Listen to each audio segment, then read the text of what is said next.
body spray and an old ham sandwich. Well, I mean, the bits where Sonic's not actually on screen, it's not as horrifying.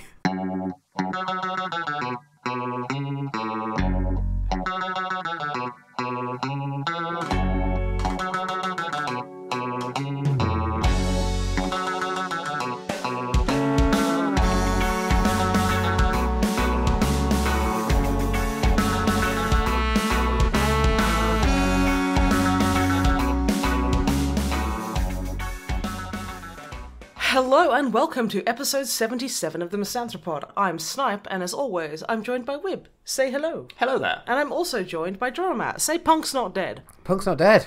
Yeah, 77, yeah. Star Wars, punk music, White Dwarf. Do you want me to just pull up the Wikipedia article for 1977? Yeah, I forgot to do that. How are you lovely gentlemen today? I'm doing okay. How are you, Matt? Yeah, I'm well considering. Snipe? I am alive considering Drummer Matt's comment. I am alive considering Drummer Matt's condition. Yes, which is, he Dire. is the drummered Matthew. Well, I can't currently move my legs, which is my issue. Mentally, I'm pretty good. I'm good sat down. I just can't move around. Is it because you've been going fast? I was going, well, yeah. A bit. I was going a little bit fast, but more for a long time was the issue. Oh, yeah, that's fair. Yeah, I was smashing it at the gym yesterday. Yep, just ripping it up, ripping down, ripping it off. Ripping it sideways? Ripping it sideways. Nice. These are actual gym terms. So is this working out stuff, or is this you running one of those crazy marathons itself? Me? Yes. Yeah, no, this was a marathon. I did it to myself, and I need no sympathy. But everything still hurts. Really well, actually. Surprisingly well. Nice. Oh, good. How far did you go? Oh, it's A marathon length? Yeah. I don't know how fucking long that is. Do I look like I've ever run a marathon? 42 and a bit kilometres, which is, I don't know, back in old British money, 26 miles. Okay. And a bit.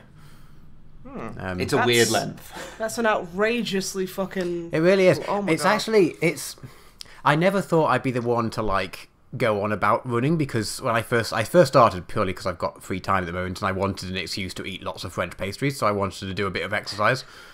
I like exercising because I like eating. Yeah, exactly. And I started and I struggled to get even like a few kilometres. And then you don't notice yourself get better, and it's like kind of a really nice metaphor for I don't even know what exactly, but suddenly you're just like, you look back and you're like, oh, I didn't realise I'd improved, but I have now improved.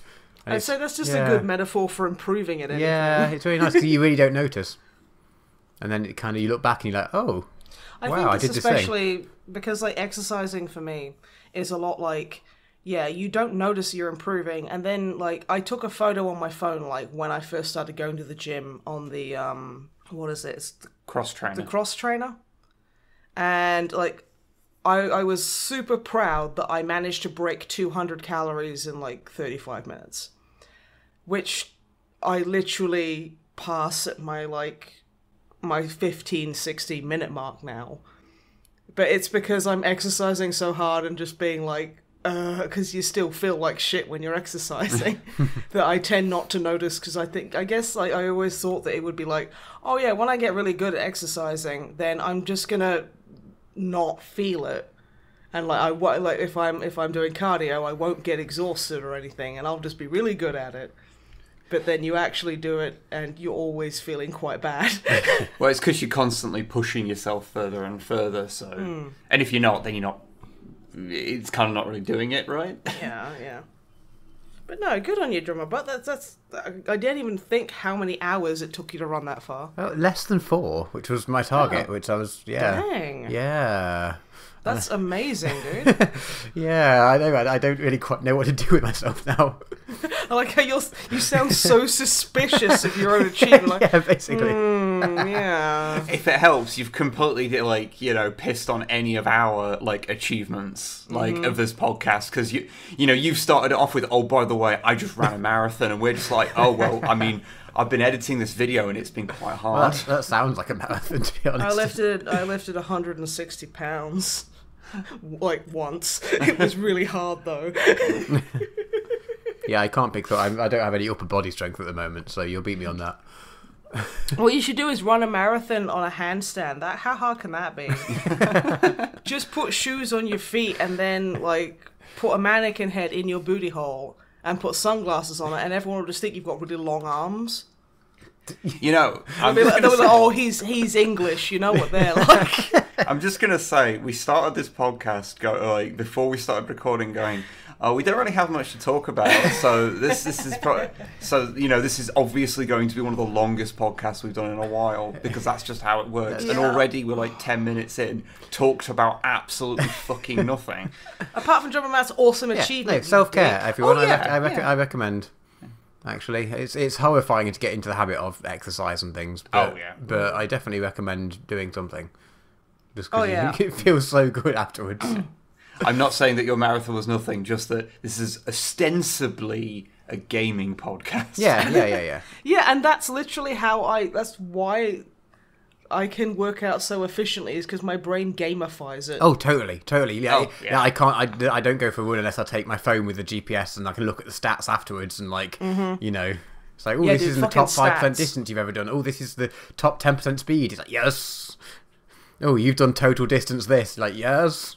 Matt, you should never start a YouTube channel. You would literally get lost in the analytics. Oh, yeah. No, you showed me once, and I definitely had a boner for about an hour. Well, as long as it went down after, 3, it should be fine. Yeah. But yeah, I'll start the podcast now. Yeah, let's start the podcast now. We've got a few things to mention. We've got a new Codex Compliant that will be out by the time this podcast is out. Ooh, nice. And in theory, it should have come out using the YouTube Premiere thing if everything went right. Yeah, we've been thinking about doing that for a while, but it's intimidating and we're bad at new things. So that's going to be interesting to try out. Because, it's a new feature, and so I look forward to finding out how YouTube has broken it. Yeah. But anyway, new Codex Compliant, which, if you haven't seen it yet, what's wrong with you? Because Judgmental much? it's on the Realm of Chaos Slaves to Darkness book from 1988, so it's quite a classic, though. Yeah, sort of the origin of modern chaos. Because I was really surprised to know that, chaos, even though it wasn't, the pantheon of the 4 gods, early on, it was around since 1983. It's been around since pretty much the beginning of Warhammer Fantasy. It's interesting to see how it sort of coalesced into what it actually sort of is now. But yeah, it's also 20 minutes long. It's a big, thick boy. So when you're sitting there going why is this taking so long to edit? It's because it's double the length of most of the episodes. That explains why it's taken twice the time to edit. Yeah. Also, crunch time is real and horrifying. Yeah, it's not fun. We gave ourselves an extra week, basically, because it was this ain't coming out this week. Oh, God. And then, of course, realise when everything was, put together in the timeline, oh, that's why. Oh. And there's so much you have to leave out, because there's just so much stuff in there. I'm very interested, I'm interested to know what okay, so there's me currently, who's Thursday me, and then future Monday me will no doubt know the answer to this question, which is, how many people will have said, oh, you forgot to mention this, despite us explicitly putting a thing in the video telling them that we left things out on purpose, and basically calling people out who do that because it's annoying? I think my biggest irritation is people who not only do that, but they'll be a little piece of information, say in a codex, that is fucking useless. Let's say it's just, there's nowhere we can comfortably put it in the video in context. It's just this wildly out of context, out of sequence piece of information. And someone will be smarmy and go, you forgot to put this in. It's you know what would have happened if we had put this information in? It would have been oh yes, the World Eaters were doing this, blah, blah, blah. The Emperor had a motorcycle. Then they went on to do this. It's literally, it would be so out of left field. I mean, whilst that's true, that you have just pretty much described something that would entirely fit within the framework of how we make those videos.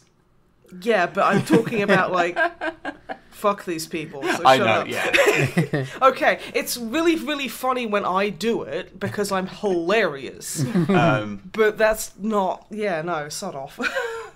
But I'm hoping it goes down well. Yeah, and then, like, it is like this really interesting book with so much stuff in it, and because it's so hard to get hold of, nobody's really read it, so... Yeah, and if you have seen it and you enjoyed it, please share it around with your friends. We like to eat.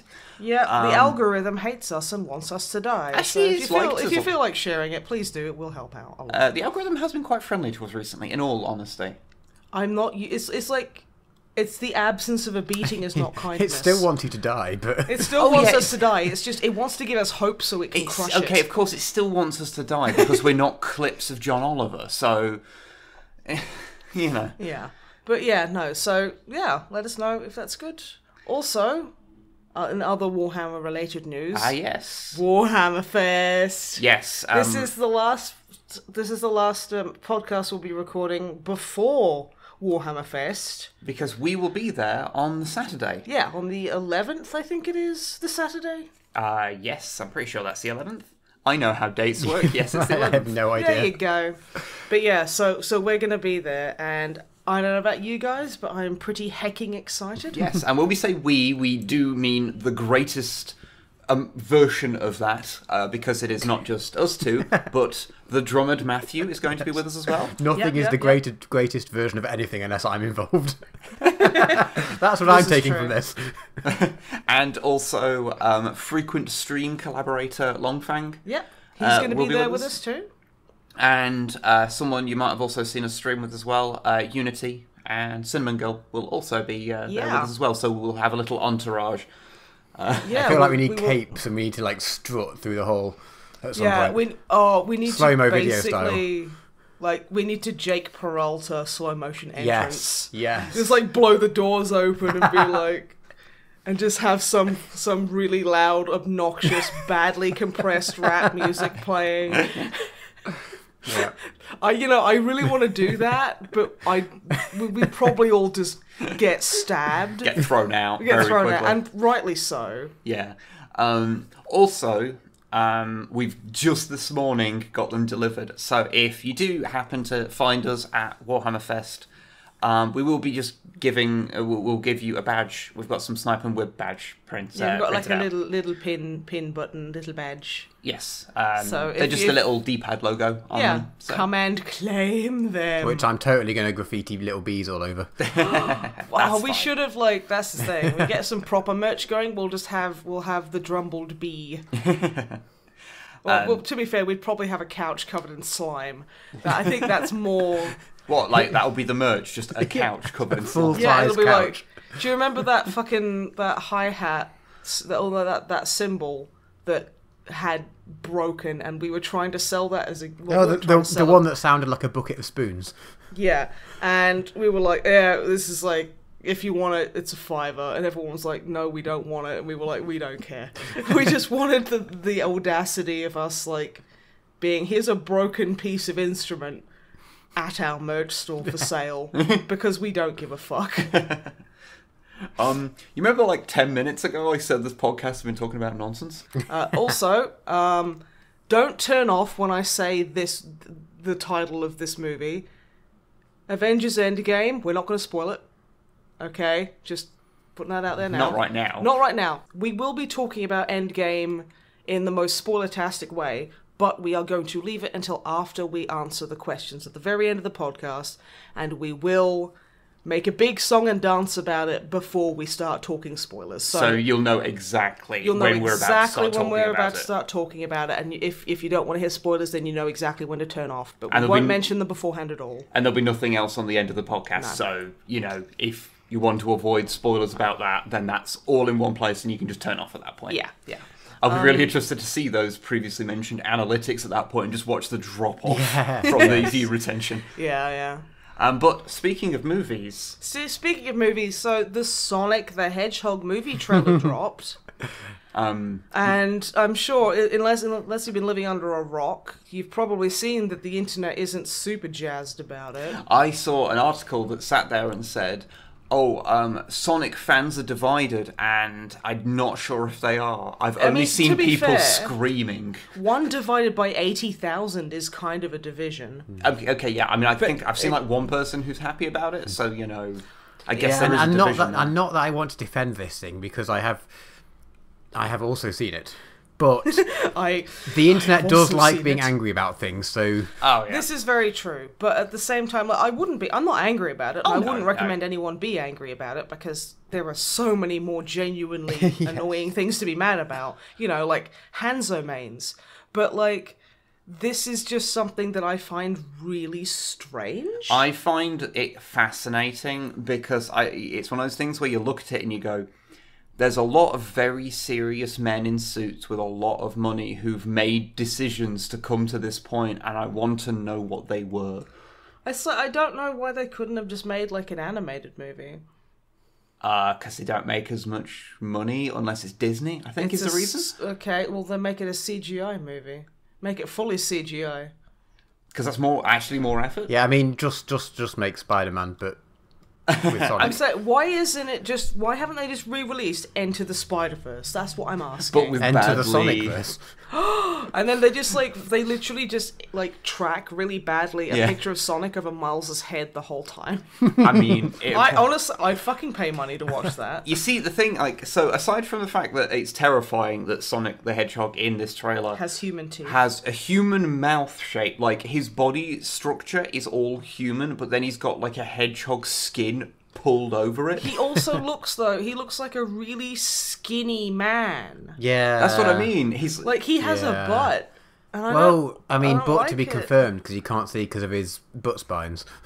No, to be fair, there's that thing where it's just him with his back to, like, this big long stretch of road. He does have an arse. But you can't see the crack. No, but I can see, like, you can see the cheeks, but it might just be one round, like, plate with no crack. So I don't know if then that's technically a butt. We're talking about Sonic's anal plate now. Does that mean it kind of, like, lifts up like a bin lid? Yes. And just explodes out the back of him? Yeah. Is that his method of propulsion? Well, he's certainly not a fucking hedgehog, so... See, like... all bets are off. My biggest problem with these kind of movies is that they always got to bring in the military. Like Transformers was like, let's just go hang out with the military. It's like, no, I get that there's a weird fucking whatever the fuck Sonic is, or a Transformer, or etc. You're gonna bring in the fucking National Guard because Jesus Christ. You see, but it's just like, that seems to be like, oh yeah, there's a weird thing. Bring in the military. They work with the military against one common bad guy. They all leave with mutual respect. It's almost as if no one puts any effort into these things. The other thing that really bewildered, like when I watched it, because I mean, like it's bad. It's not a good trailer. But Gangsta's Paradise. What the fuck? Strange choice. Not sure what they they're going should have with. used, like Drummer Matt said, like really like a while ago. They should have used Amish Paradise by Weird Al Yankovic, just because it's a better song, in my personal opinion. I mean, to be fair, Gangsta's Paradise is my least disliked bit of the trailer. Yeah. I don't mind it's it. A tune, guys. It's great. Yeah, I know it slaps, but at the same time, it's like, it feels really weirdly out of... It just doesn't... It feels like somebody's dubbed the trailer. To play devil's advocate here, what the shit song would feel in place to that trailer? Anything by Gact. Any like Japanese power metal. Yeah, would fucking work. yeah, that'd work. Okay, Maximum the Hormone. Oh, yes. I mean, Put Sperma in there. yeah, Koino Sperm would be amazing. Yeah, okay, I take it back. Yeah, you're right. Because that's like hyperkinetic, and like it fits in with the whole like Sonic always having like weird like over the top guitar cheese going on. Yeah, you are objectively right on this one. Yes, I am. Koino Sperm. I will fucking I demand that they replace Gangsta's Paradise with that song. So the thing that I noticed about it while watching it was, so it feels really small. So you know Sonic? The whole thing. So you know how you watch. A lot of people have been comparing it to Detective Pikachu because effectively it's tried to do the same thing of making a very cartoony design realistic, except Detective Pikachu knows when to make things cute and when to make things horrifying by the look of it. which is why iPom, or whatever it's called, looks horrifying, but Pikachu looks like a baby. So is Mr. Mime. Mr. Mime is a mistake. Mr. Mime is always horrifying in any possible animation style. But you watch, aside from the general like design things of Detective Pikachu, it feels like a world. Yeah, okay, yeah. It feels alive. There's people in it. There's people doing things that are separate to the plot. Like, you can kind of see that in the shots that we've seen. I mean, obviously, we haven't seen the final movie, but it feels alive, whereas the Sonic movie feels like... It's just James Marsden and Small Blue Man. Sequel to Hop. A sequel, yeah, fine. But yeah, like, it feels like it's just Sonic and about 8 members of cast. I thought you were going to say 8 members of Cats. It could be. So there's like, there's Rum Chum Tugger like wandering in, and it's just like, it's fine. They got like a bargain, like bulk deal. Yeah. But yeah, like, because you don't see much of like the world, you just see like some empty roads and an empty field and a skyscraper. That's because like, and you don't really see. I feel that they spent all the money on. Like, they went to somebody and, like, they went to basically the HR Giga of furry art and went... Okay, I want to know where you're going with this. Okay. Geek-per. Geek-per. Okay. Geek-per. Okay. Nyan. And they were like, Mr. Geek-per, we need a Sonic. And, like, they peeled their gnarled hands off their nicotine-stained keyboard, looked up at them with bleary, dry, bloodshot eyes, cracked a smile that split eerily across this person's face, revealing gnarled, sharpened teeth. And he went, I'll make you a little blue fuckboy, how's that? And they went, yeah, mate, it's like 20 grand, okay? And then he started rubbing his hands and was like, I fucking already started doing it, haven't I? And that's where the budget went to pay HR Geek-per. Yeah, okay, sure. And they can't sue me because they know that I'm telling the truth. It's not liable if it's true. But slander is spoken, in print it's libel. Fair point.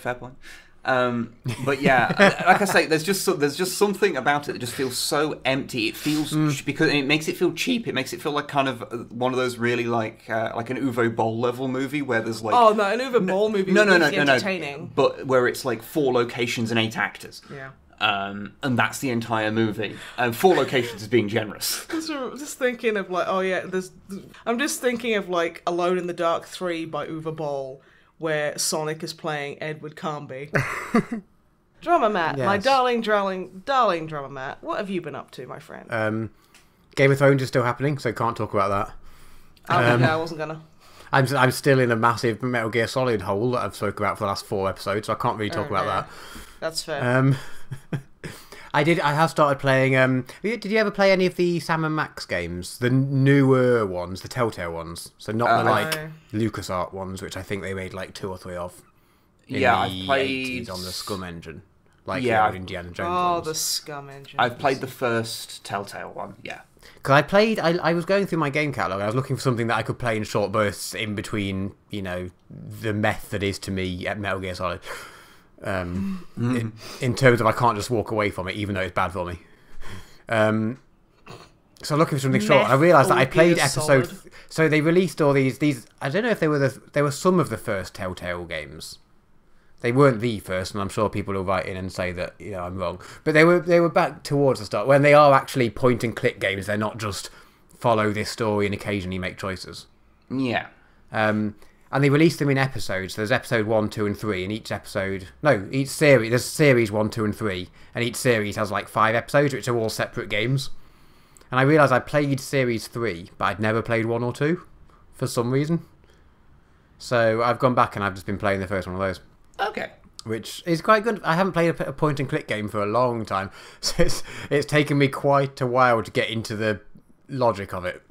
I seem to remember that they're all right. Yeah, it's old enough that it doesn't have like a full 1080 resolution mode, which is frustrating.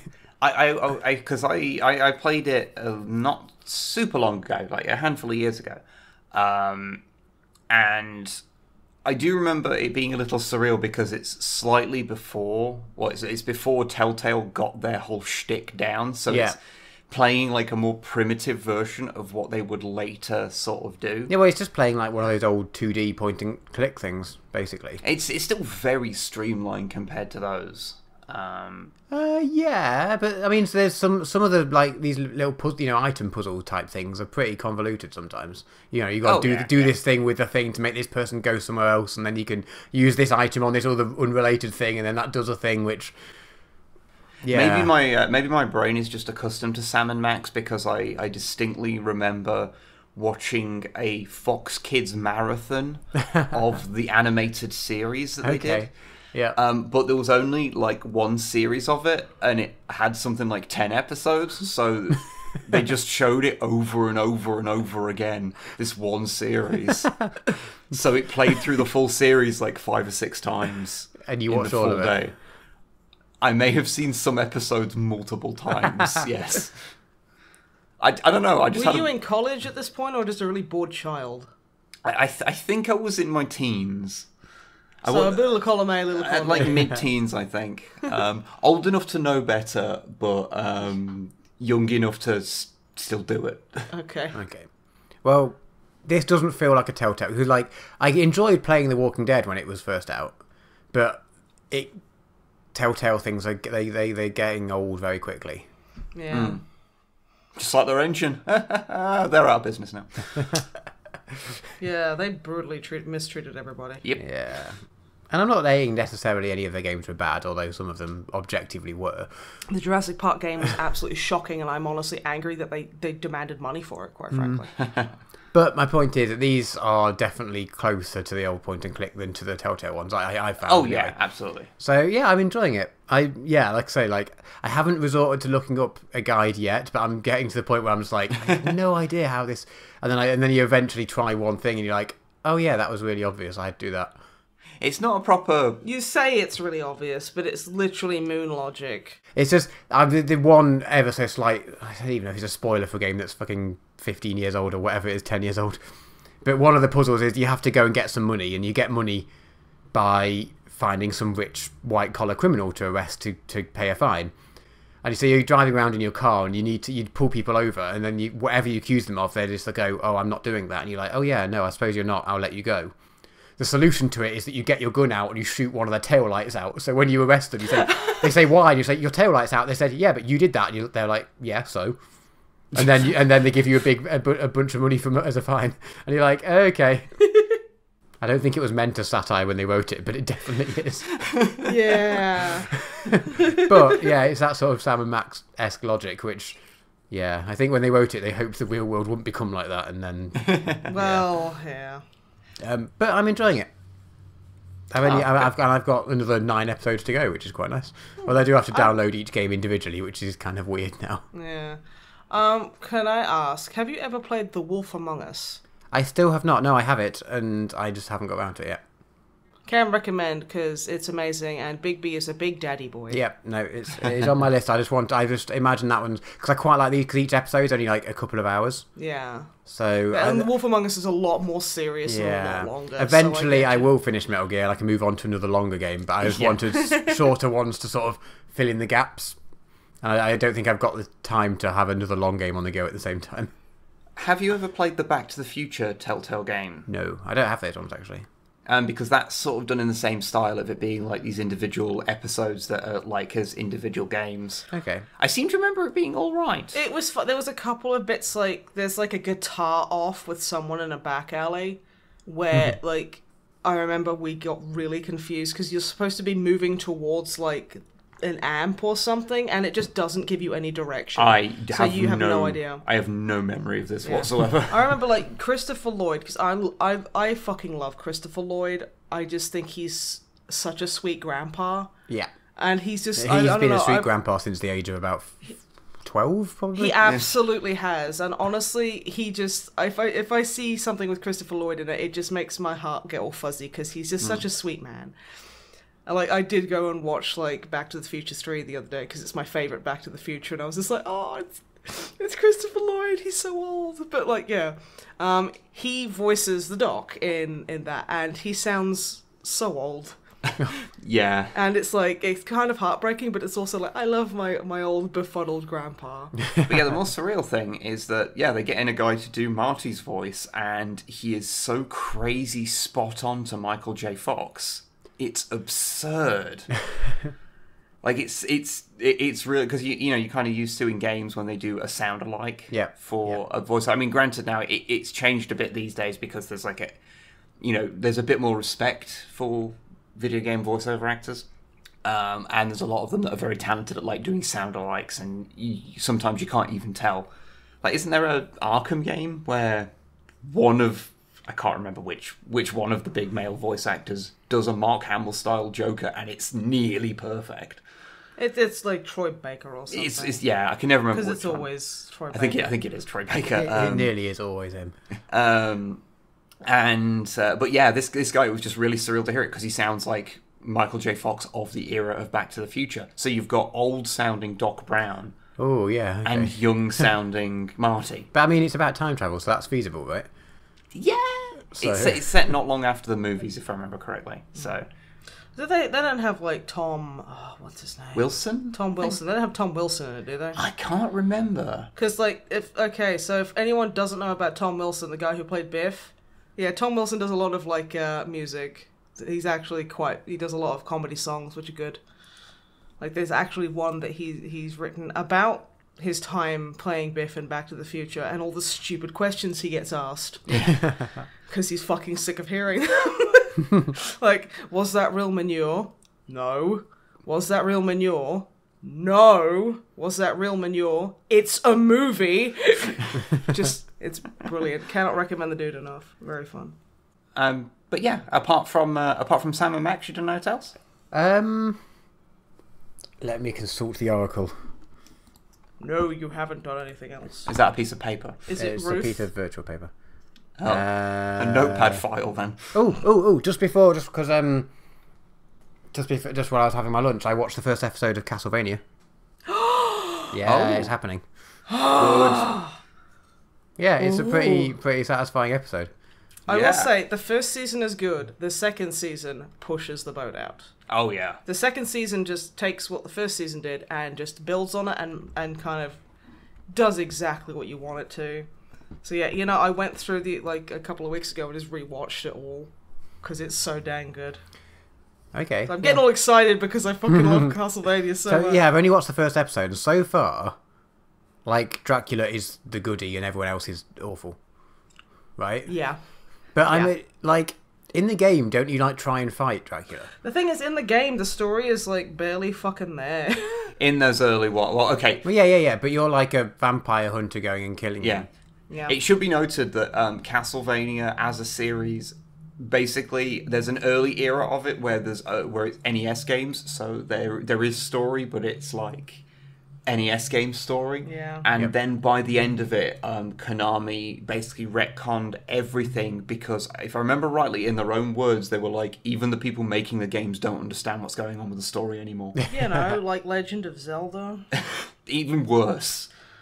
How could it be worse than Legend of Zelda? Well, because Legend of Zelda has multiple timelines, but they try and maintain some kind of consistency. Whereas do they? Whereas the old Castlevanias were just heaps and heaps of stories from a billion Metroidvania games that no one could follow. Timeline. But yeah, so are you enjoying it? But I enjoyed the first episode. Yeah. Cool. I'm definitely. I can't wait to talk to you about more about it. Yeah, I imagine hopefully by the next recording I'll have watched it all and we can have a good chat then. It's kind of like lengthwise, it's like 2 feature-length movies basically. Okay, yeah. Yeah, the first series is really short. Yeah, the episode season, was 20 minutes, and I didn't look how many episodes there were because I never like knowing because then you know the last episode is going to be the last episode. Yeah, no worries. There's only like 4 or 5 episodes of the first You know, season. he just said that he didn't want to know. It's fine. It's And fine. you were It's like, fine. he was like, I don't want to know how many seasons, how many like episodes this is in a season. And you were like, I think it's about 12. Like, oh, I was already thinking it, and apparently I just overwrote you It's saying fine. that. It's fine. It's fine. oh, poor My drama. apologies. He can't. He now you've ruined Castlevania for him forever. Yeah, but then It's there's the second season, so it just keeps going, and he doesn't know how long that is. And I think think it's because about- when you hover over it on Netflix, it says new episodes confirmed or something. So I imagine there's going to be a third season. There is, yeah. Presumably. Yeah, oh, what was I watching that came up with that? Where it was like, a new season of this has been confirmed. And I just shit. Bojack. That was it, yeah. Ooh, okay. nice. Coming soon in 2024. Oh. But yeah, Castlevania is based vaguely on the plot of Castlevania 3. Okay, Just saying. I have played none of the games. So That's okay. The first one is very good. That's all I can say. I watched you play one of them for a long time because you played it for so many hours, there was some overlap between when we were hanging out and when you were playing it. I mean, yeah, that's not inaccurate. Because that was a thing that lasted for quite a while. Hey, It took you a while to beat it. I'm not good at old video games, and for some reason I was like, oh, the one I'm going to try and beat is Castlevania on the NES Yeah, for some and you reason. fucking did. it. I still like the idea of you getting like a pixel holy water tattoo. That's still pretty cool. That could be fun, yeah. Although now I just want a tattoo of something from the Netflix series. Yeah, it is pretty. What you want is a tattoo of a creature I can't talk about, but it involves a church. Mm-hmm. Yeah. Mm-hmm. Yeah. Yeah, that's the what you bitch. want. That's what I want. I want that on my face. But yes. It's good. It is a Western-made thing, because it's obviously Yes. in the Japanese anime style art. Mm-hmm. But when I first watching it, I was like, I'm sure this is Western, but I was like, I'm still not 100% sure if I want to watch it in like, do I need to change it from English into like whatever original language and then get subtitles, or should I? But I think the big giveaway is the fact that it's got such good lip syncing. Because like dubbed anime tends to just not. No, I worked out pretty quickly that it was probably fine. Plus, it says all the actor names in like English actor names rather in the opening sequence. Yeah. Have you noticed how Trevor is basically competent Nathan? Well, he's not really. He's only been sort of hiding in a pub so far, and then he doesn't really do anything in the first episode.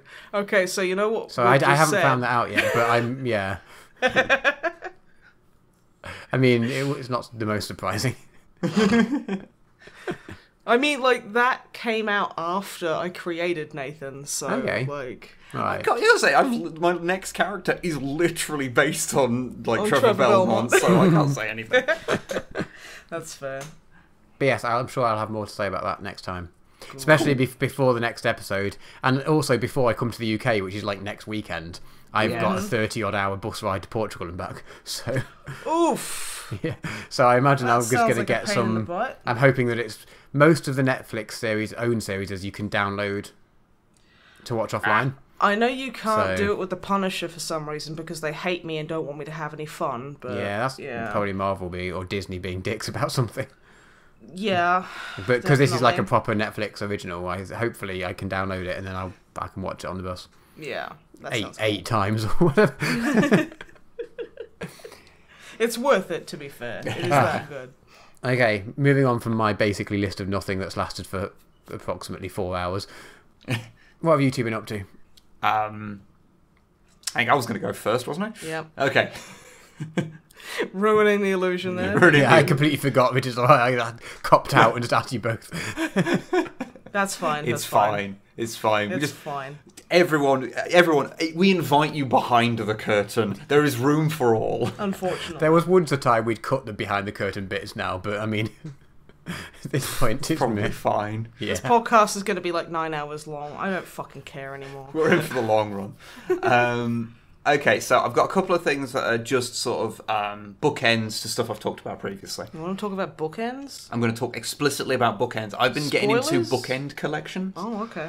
I've collected 0 bookends. It's not a very good collection. You know what? But you've started one. But I've decided I'm starting one. I just haven't got any yet. Okay. And how I may about never this, get any. How about this bottle of water? That is not a bookend. That is a because bottle it's not of holding water. up any books, that's why. I believe that what you would define as a bookend is not something you are simply using as a bookend, but it is as something that is designed and manufactured with the sole purpose of being a bookend. So you're saying that the definition of an item is what it is meant for as opposed to what it is doing. That's really fucking exclusionary. I would say only in the case of bookends. Okay. Yeah, fuck you, bookends. Wow, like I didn't realize we do were not taking... care about your hopes and dreams. I had no idea we were taking such an anti-bookend stance, like, and a bookend aspirant I stance. saw in the comment of the desks are just bourgeoisie tables into And the they last are. video. Fucking Because piss apparently, me off. I'm just in the weird headspace now where I'm just throwing shade at inanimate objects. I mean, yeah. This is my life now. This is the phase I'm going through. That's not a phase. It's who you are. But anyway, last episode, you wouldn't have heard it, but I did talk about Star Trek Discovery. And then a day later, I saw the final episode. And we had to cut all of that out. And I was like, Snipe, can you cut out everything I say about Discovery? Because it's completely out of date now. And I was like, what? I can't hear you. I was doing it anyway. That explains why it was so short. I didn't notice. We're just going to cut large chunks of it out and it'll be fine. Seamless. But, yeah, so Star Trek Discovery Season 2 has wrapped up now. And... Is Chile the president? Unfortunately not. She should be. But you know what? I'm not going to say too much, because just in case people haven't seen it and seen where it goes, but I thought Season 2 was an massive improvement on Season 1. To the point that the last episode does something. I still feel it's a little too soon to give away the finale of a season. Yeah, maybe don't. But it sort of goes, oh, by the way, so you know how we've spent the entire season sort of fixing all the minor continuity errors we introduced in the first season? Yeah, basically some of the biggest glaring ones, we're just going to fix those in the last episode. Which is pretty rad, actually. From what I saw, I thought it was quite well done. Yeah, it was pretty good. I mean, it's I think I described it on Twitter of like going, you know what, it's still not old Star Wars, but it's not old Star Wars. Of course it's not old Star Wars. It's not what old... the weird thing about Discovery is? It's just not Star Wars. I know. But it's not like old Star Trek. It's a bit more actiony, and because it has this kind of consistent running plot, as like it's serialized as opposed to being these individual episodes. I prefer that. It is unable to do some of the things that old Star Trek did. But I still enjoyed it, and you know what? They're trying to reinvent it for a new era, and it means at least it's something different. Because I know I've still not got around to watching it, just because it's kind of a pain in the ass to watch if you haven't got very specific like TV subscriptions in the UK anyway. But loads of people really like the Orville because it's like old Trek, and I totally get that. But like in a way, sometimes I want something new, and Discovery is trying to do something new, even if it didn't always succeed. But honestly, just it is, even if you just want to view it as just a random sci-fi, good. I've enjoyed it. You're satisfied with it? Yeah, I'm satisfied with it. Do you think that they've always been competent, and this was always the plan to fix all of the issues you had with it, or have they been learning and actually listening to people? I think they've been listening to this podcast. I think the first season was a bunch of people not knowing, a bunch of people trying to make something and then slowly realizing that the community they're making it for doesn't want what they're making, and then the second season is them addressing that. Okay. I forget his name, but the guy that played Pike, he's really good in the whole series. Really enjoyed him. It's a pity that it's been confirmed he's not coming back for season 3. But he might be getting a spin-off show. Okay. There's a possibility of it, which I'd be totally down for, because Pike had very little stuff in the original. Captain Pike reviews chocolate bars. Yeah, I'd watch that. Whatever, because he's honestly because he's in okay, he's in technically 2 episodes of TOS, although one's the unaired pilot and the other one reuses footage from the unaired pilot. And then he's in, like, I can't remember which of the movies he's in, of the Kelvin movies. Because I know he's in at least one of those, but I try and forget them. And because of that, he's a fairly blank slate in a lot of ways. So they were able to do a lot with him, and he was really fun. And the guy they had playing Spock, who's not a NASCAR driver, despite what previous podcasts might say. He could be. I think he could do it. I believe in him. He was passion there. He was pretty good. I don't know. I was speaking to my dad about it because I have long-winded conversations about Star Trek with my dad. Your dad is also a huge nerd. Yeah, he's where I get Star Trek from, basically.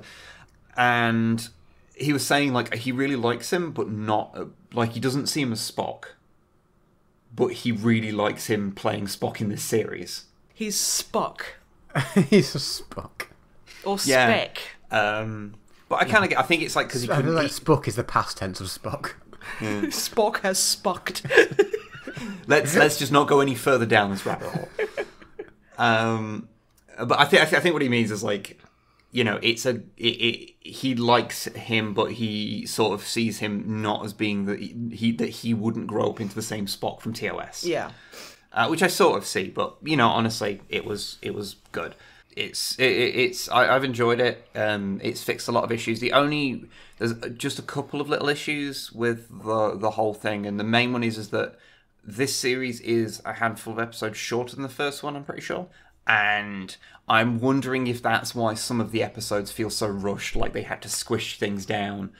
And also why there's no, like, I don't remember there being any standalone episodes. Like, every episode was in service to the greater plot. Okay. I mean, they do go off and do an adventure that sort of is just that week's adventure, but it all ties into a grander plot. And I think occasionally having just a thing happen that's not related to the overarching plot, which did happen in the first season a couple of times, I think that does help the show a little bit and makes it feel a bit more Star Trek. It makes it feel like it's more of a thing. It's not just more of a living, existing universe. Yeah. Yes. Exactly. Although what's really interesting is that the short treks, I'm pretty sure nearly all of them are relevant to things that happen in the series. So they're not just random stories. There is actually some relevance to what's going off, which is very interesting. Some of which may not become apparent until later. And yeah, I won't spoil it, but where the series ends, and it has been, you know, picked up for a 3rd season, I'm very interested to see what the 3rd season will be like, because it feels like it could be something. How can I put this? It feels like it could do things that previous Star Trek series have tried but have botched the execution on, and this could actually pull it off. Or at least there's a chance of them actually pulling it off because of their commitment to continuity with this version of Star Trek. So, yeah. Discovery, Season 2. Vast improvement on the first, and I remember seeing someone say, which is very true, if the 3rd season is as much of an improvement on the 2nd season as the second one was over the first, then the 3rd one could actually be truly, like, great Star Trek. So, yeah. No, I'm hoping, because honestly, it's been like 20 plus years since you guys have gotten a good Star Trek series. A good Star Trek series. So, you know, yeah. I think that's really, really cool. Yeah. Also, even if it turns out to be an absolute toss, on the plus side, the fact that the renewed interest in Discovery has meant that the principal photography on the Picard series has begun, if I remember correctly. Ooh. I like Picard. Which I believe is still untitled, but that is set post-Nemesis, so it's actually prime timeline further on. So that's going to be interesting to finally see what they're going to do with mainline Star Trek, because we've not seen something that isn't a prequel or a reboot since, well, the end of Voyager. Is that a series or a film? The Picard thing. Yeah. Series. Okay, so I already have a name for it, and I feel that... Okay, I can see you physically bracing. I'm bracing. Yeah, I'm holding on to my chair. Oh, fuck the pair of yous. Okay, no. So, I think that it should be like gaffs, like a kind of more comedy geared kind of Star Trek. So it could be called Hoisted by His Own Picard. Moving on. In your defense, I really wanted to laugh and I had to try really hard not to. Thank you, Drama. I appreciate If it helps, there is actually a comedy cartoon that's based on Star Trek that's coming out as well. I believe some of the Rick and Morty guys are involved in it, which is so I'm not smart enough to understand it then. which is either a very good sign or a very bad sign, depending on which particular angle you wish to come at it from. Yeah. I mean, I ain't got nothing against the Rick and Morty people. Yeah. Creators. It's fine. I'm just being a little shit. I like it as a show, but the fan base, oof. Yeah. I'm just not smart enough to understand the fan base. You need to know some quantum physics. It's fine. Oh yeah. But aside from Discovery, putting all that to one side, I also finished up Vampire the Masquerade Bloodlines. Nice. And what clan did you play I was as? a gangrel. A gangrel. So I was able to pretty much beast my way through much of the game. Quite literally. Yeah. Correction to the last podcast, actually, because I didn't know it at the time, because you asked me if you could turn into a werewolf. And yes, you can. It's just you have to have the highest level of a particular skill, like a spell thing you can do. And I didn't have it. Yeah, I remember you saying that werewolf wasn't actually that good, which honestly is such bullshit. Yeah. Worst game. So the combat, when you do melee combat, it automatically pulls into third person. And when you're wielding a weapon, the hitbox for it is fairly large, so you can kind of hit people in a large area, whereas when it's hand-to-hand combat, it's much narrower. And so when you turn into a werewolf, you've then suddenly... You do hit really hard, but you've got a very narrow vision. Very narrow cone of damage. Like a narrow cone of damage, which, if an enemy's AI happens to be freaking out, or they have, like, fucking flash super speed... Or if they're toilets. Which is more likely than you'd think. Sorry, that's the only thing I know about this game is that sometimes toilets. Sometimes door handles are toilets, or ceiling fans are toilets. It can happen. Just like real life. So it becomes kind of a bit annoying to use. However, the game is very, very good. Really enjoyed it. Would heartily recommend anyone who has a bit of a stomach for like games that are a little old and janky but have a really interesting and fun story to interact with, and like a lot of freedom in their games. Give it a shot. If you haven't, you'll probably really quite like it. However, and this is a pretty big however, the last couple of hours of it are solid combat and or boss fights. And the boss fights at the end of the game are all bad. So that's a thing. I thought there was going to be a bit of wiggle room there, but no, it's all bad. I believe I described it on Twitter as they range from like, well, I guess that's fine, to somebody should be in jail for this. Yep, that's quite a interesting. So spectrum. the last 4 boss fights, one of which is a fight with someone who has a sniper rifle that I believe, due to the unofficial patch, that you have to make the game function properly, rebalances the way some of the weapons work, so he can take huge chunks off your health, and basically the only efficient way of killing him is just to run up with him and just set him on fire with a fucking flamethrower. I mean, that's I'm going to say that's a pretty good like solution for most of life's ills. The next guy, you can... Actually, no, it's the last 5. The next guy's actually okay, but I couldn't be bothered to fight him, so I just... beat the Vampire Elite 4? No. Is it Pokemon? No. You got to beat the Elite Vampire 4. No, there's just... Do you have to throw your balls at their balls? No. That's like the vampire fiction I'm writing, actually. There's just an amount of bosses at the end of the game. And there are 5? Yeah, there's 5. So it's the Elite 4 fight, then? Because there's a 5th fight. Spoilers for a fucking 30-year-old game. But there's no surprise, and they're not, like, in a row. They're, like, separated by many hours of gameplay. I mean, technically, the Elite 4 could also be... So, like, if you just stop playing at some point... You just put the Game Boy down and walk off. Yeah, for, like, a few hours. Did you even get the vampire badges? No, you don't get badges. I'm just gonna do Then the you thing now didn't because complete otherwise the I'm gonna game. lose where I am. Okay. So the second one, I actually just couldn't be bothered to fight him because he was kind of annoying, so I just used the flamethrower on him as well. And the vampires die and humans die really easily when you set them on fire, it turns out. I mean, I guess that's pretty accurate. The next one was basically unkillable. You just have to survive for like 3 minutes. By the way, he can move slightly faster than you can. That's like straight ahead of a nightmare. So you have to run around an observatory.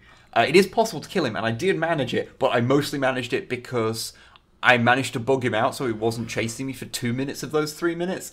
And then, whilst I was... Because you actually don't have to kill him, you actually just run away from him, but you can potentially kill him. And it bugged out then, so he wasn't chasing me, but then when I ran away at the end to try and get away, he killed me, so I came back to my last quick save. Because at this point of these Just shitty save boss scum it. fights, I was save scumming like crazy. Yeah. It happened to spawn me basically as the guy was coming into the place where you're able to kill him. So I like press a button and just murders him. And I was like, yes, fluke, I did it. Well done. I hope you are proud of your achievement. By this point the combat was so pervasive, and I just didn't give a fuck anymore. Yeah, fair. The next one is a character who is actually relatively easy to deal with if you just shoot them. I mean, Like, they're not fast, it's just kind of boring because they have so much health, and you're just sitting there just shooting them for like 15 minutes, and then eventually they die. So it is like the Elite Four. And then the final boss is just the worst. Oh no. It has one form where basically you can land one hit on him, and then he teleports behind you, and then tries to hit you in the back. So it's hit him, roll forward, so teleport to roll through his teleport, so he doesn't appear behind you, and then spin around. Bearing in mind this combat is quite janky, so doing that speedy kind of thing is actually a pain in the literally ass. just what you have to do? Yeah. So like, punch him, roll, turn around, punch him, roll. Is that literally the end boss fight? Yeah. Well, it's not the end boss fight. That's his first form. And then his second form is just bullshit with ads that can take off a third of your health bar. Oh, fuck off. So I hid in a corner and shot him with a sniper rifle until he died. Honestly, I can't blame you. Because apparently I found a part where the AI for the ads couldn't find me. My biggest problem with kind of like role-playing games like that are a lot of the time they cannot facilitate a lot of the playstyles. Yeah, basically the end few hours are, did you make something that wasn't combat focused? If so, fuck you. Yeah, it's like, because it's based on the tabletop vampire game. So it's, like, what if I wanted to build a charisma, like, talkie my way out of everything character? Because like that, like Deus Ex. Oh yeah, that was really bad for it as well. Because like. Human Revolution. Human Revolution, yeah, that was really bad for it too. So you put everything into like hacking or sneaking, and then like at the end you've just got a bunch of like just straight on combat like boss fights.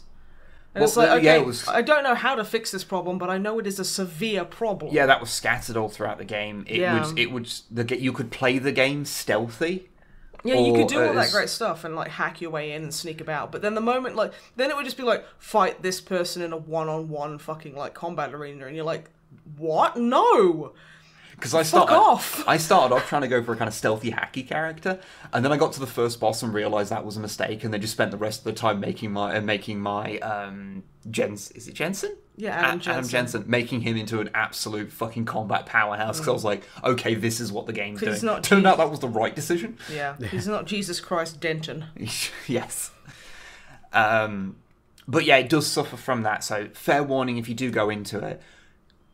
You can dump stat into like intimidation or hacking or whatever, and it does make the game a little easier. Because there's a lot of things where you can get around it, but combat. Make sure your character is also able to deal with straight up combat, because the end of the game doesn't care how you've built your character. And I also would not blame people for getting frustrated with it and just activating fucking cheats for some of those last fights. I have seen a lot of people go, fuck this, I'm cheating, which is like, it's fine. I knew that they were bad fights when one of the fights, I like Googled it and basically, why is this fight impossible? And I found like a few threads of someone saying basically what I was thinking, and then everything after it just explaining either how to cheat around it or how to just really cheese it, or just going, yeah, no, this fight is just fucking bullshit. I only did it because my spec was a bit broken. And no one was sitting there going, oh, get good. Everyone was just agreeing, saying, no, it's bullshit. Yeah. And I don't know how much of this is from the fan patches that rebalance stuff, and how much of this is in the original game, because the original I'd say game... it's probably half and half. Yeah, the original game barely functions without a fan patch. So... it's not really something that you can easily try out. 'Cause from what I understand, a lot of parts of the game just will not function properly anymore. Yeah. You'll crash all the time. I am actually really looking forward to the new one. Yes. Because I wonder if they'll transfer so across much... it'll require a fan patch to work as well, just to really give you the... They just give you the original experience, yeah.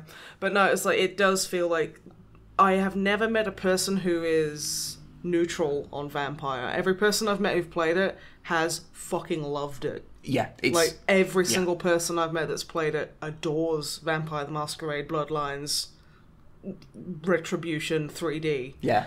And honestly, I'm really hoping that kind of fan support will be like, well, we have all this fan support, so here's a higher budget. I really do hope that And I hope that the developers aren't pushed to a mental breakdown with crunch time and all that kind of stuff. I'm hoping it's going to be good, because I really do have trouble playing Vampire the Masquerade Bloodlines, the older version. Anyway. It's very old. It's hard to play. It is difficult. And I don't have the nostalgia there to kind of help drive me through it. I mean, you don't really either, but I'm also not good at games that require a little bit of patience. It is one of those games where if you go into a boss fight and have to fight it 20 times. Yeah, I'm not good with that kind of stuff. I don't mind not doing everything first time, but when it gets to this is straight up broken and barely functional, I really don't have any patience for that. Yeah, basically the first 2/3 of the game you can go through on, as long as you've got some ability to fight in combat, you'll generally be able to deal with the combat encounters. But then it just hits that point towards the latter third of the game where you start encountering some really hard fights, and the ones at the end just get really bad for it. But it is a really good game, and I know it might sound like I'm complaining about it a lot, but that is solely because of voicing my frustration about it. Yeah. Because the game is really, really good, and I do recommend everyone at least play it a little bit, because the early parts of the game you can play pretty much however you want. I have just started up a run playing as a Malkavian, which is very interesting because all of their dialogue is different. They just speak absolute bollocks all the time because they're... They just sound like someone who's just super into Renaissance fairs and is hardly paying attention. It's actually pretty funny. And people react to them like that. Lots of audio has got different recordings, responses, because they're like, I'm sorry, what are you talking about? It's like we had very briefly we started a game of playing as a Nosferatu just to see what would happen, and we literally just went and said hi to a police officer, and we got an immediate Masquerade violation, and they got beat the fuck down. You've got to hide a lot as Nosferatus because she's so ugly. Yeah, and I remember on stream, I encountered this fucking billionaire in the middle of the street, and he's like, oh yes, well my car's broken down, and I don't like the look of all the ruffians around here, and I'm like, and I dump stat intimidation, so I was like, yeah, you're probably gonna get really hurt, if you don't give me that watch. And he's like, but my wife gave me this watch, there's only 50 of them available. I'm like, well, better give it to me quick, we'll consider that a tax on your life. And he's like, okay. And I spoke to the same guy as an Nosferatu, and he just kept looking at me going, and just making disgusted noises. Yep. I'm like, you're not even gonna fucking talk to me, or give me your watch. What a fucking jackass. I will say, one thing that I've noticed about playing through Vampire the Masquerade again, is that when you start up a new game of it, it's almost designed to defy sequence breaking. Because when when you have a large sprawling world and there's a lot of moving parts and a lot of things you can do, so much of it is reliant on you encountering certain people and encountering certain bits of dialogue. So there's this bit, for example, where you can turn a woman in a hospital into a ghoul. give her your blood. You give her your blood, and she basically can heal her because she's going to die otherwise. It doesn't turn her into a vampire, but it basically just gives her superpowers. Well, she makes her tough for a bit, and it's like really good meth. She becomes like basically, if you get in the Vampire the Masquerade sort of thing, if you drink some vampire blood, then you'll become stronger, better, tougher, harder, and you'll live longer. And they're called ghouls. And it's basically... They're vampire lackeys. Yeah, it's vampire lackeys, so people who do stuff for them when, vampires can't. And... Could you take this video back to Blockbuster? They close at 5 p.m. And due to daylight savings time, it's too bright. I can't get done with late fees again. And because this girl's dying, the only way to save her would be to give your blood, so you do that. Now... The only way to do that is you have to have had a conversation with someone about what ghouls are before. So even though you know how to do it, if you go there and end up there before you've had one of those conversations with people, then you can't do it. Yeah, and so she just sits there milking the whole "I'm injured" noise. So there's a lot of things like that which mean that it becomes kind of even if you want a sequence break, you have to really carefully think about every bit of information you've got of why your character would know how to do those things, because everything's so interlinked and intertwined. It's not that you can't do things in different orders, but it's just that sometimes very specific flags have to be raised, and so it can be you kind of sit there and go, why can't I do this now? And you go, oh yeah, because I need to talk to that person that would tell me about this and this and this, and that's how I know to talk to this person about this, and that's where I get the line of dialogue I'm actually after, like, sort of thing. And you go, oh god, this game must have been a nightmare to design. You reckon? Truly absurd. But it is very good. As I said last time, go play it. And that's me done. Because everything else of my time has been, oh god, editing. Yeah, basically. Yeah, so, Snipe, what have you been up to? So many things. Played a bit more of the Order 1886. Yes? Yep, been enjoying that. Still haven't reached the end of it. Now, I was quite surprised, because... every single thing I'd heard about it was, it's really bad, it looks good, but it's a fucking betrayal, because it tricks you and it takes your money. It's like, I would have been really mad if I'd paid full price for this, yes, but... Well, everyone made out like it was really super short, like 3 hours long. I literally heard, everyone I heard talk about the lake said it was 2 to 3 hours long. It is fucking not. I've been playing it for well over 2 to 3 hours. If you look at how long to beat, it's like 7 hours. Yeah. I mean, it's still short. That's still quite short, but at the same time, it's like, I literally saw people basically lie and say it was 2 to 3 hours. Yeah. And it's like, maybe if you've managed to do a speed run and skip all of everything, all of the story interaction, and just fucking go for it, but okay. But yeah, no, I'm still really enjoying it, and it's like, I'm having to put it out of my brain when I'm playing it that this will never get a sequel. And because apparently it does end on a cliffhanger, which pretty much fucking everything does nowadays, because you gotta secure that sequel money. It's not. I don't blame the devs for that. I blame capitalism, and it's just I really like. It's just such a great setting. Like, I'm wandering around this hospital at the moment. Because, like, I'm not going to spoil it, but, like, there's a really interesting fight. And honestly, this is one of the few pieces of media that does werewolves well. Like, because I tend to, like, there's so many things about, like, werewolf fiction that makes me immediately go, ugh, and just cringe. Any talk about alphas or packs, I'm just like, oh, fuck off. It's really... I really hate that kind of stuff. Whereas this doesn't have any of that. And, like, werewolves talking is another thing that I'm kind of a bit, maybe don't. Whereas this does that. Like, to my surprise, a werewolf spoke to me, and I was like, oh, okay. I mean, it wasn't like, he wasn't reciting fucking Hamlet, but, it was... That would be quite funny, though. That would be interesting. But no, it was quite well done, and I'm like, yikes, no, this is... I really like how they've done werewolves in this. They're not like just big bipedal wolves. They're kind of like the more wolfman kind of wolfmen's, and it works, and I'm really enjoying it. Also, Nikola Tesla makes an appearance. Nice. which I think is really he's really young in it. He's actually quite a cutie.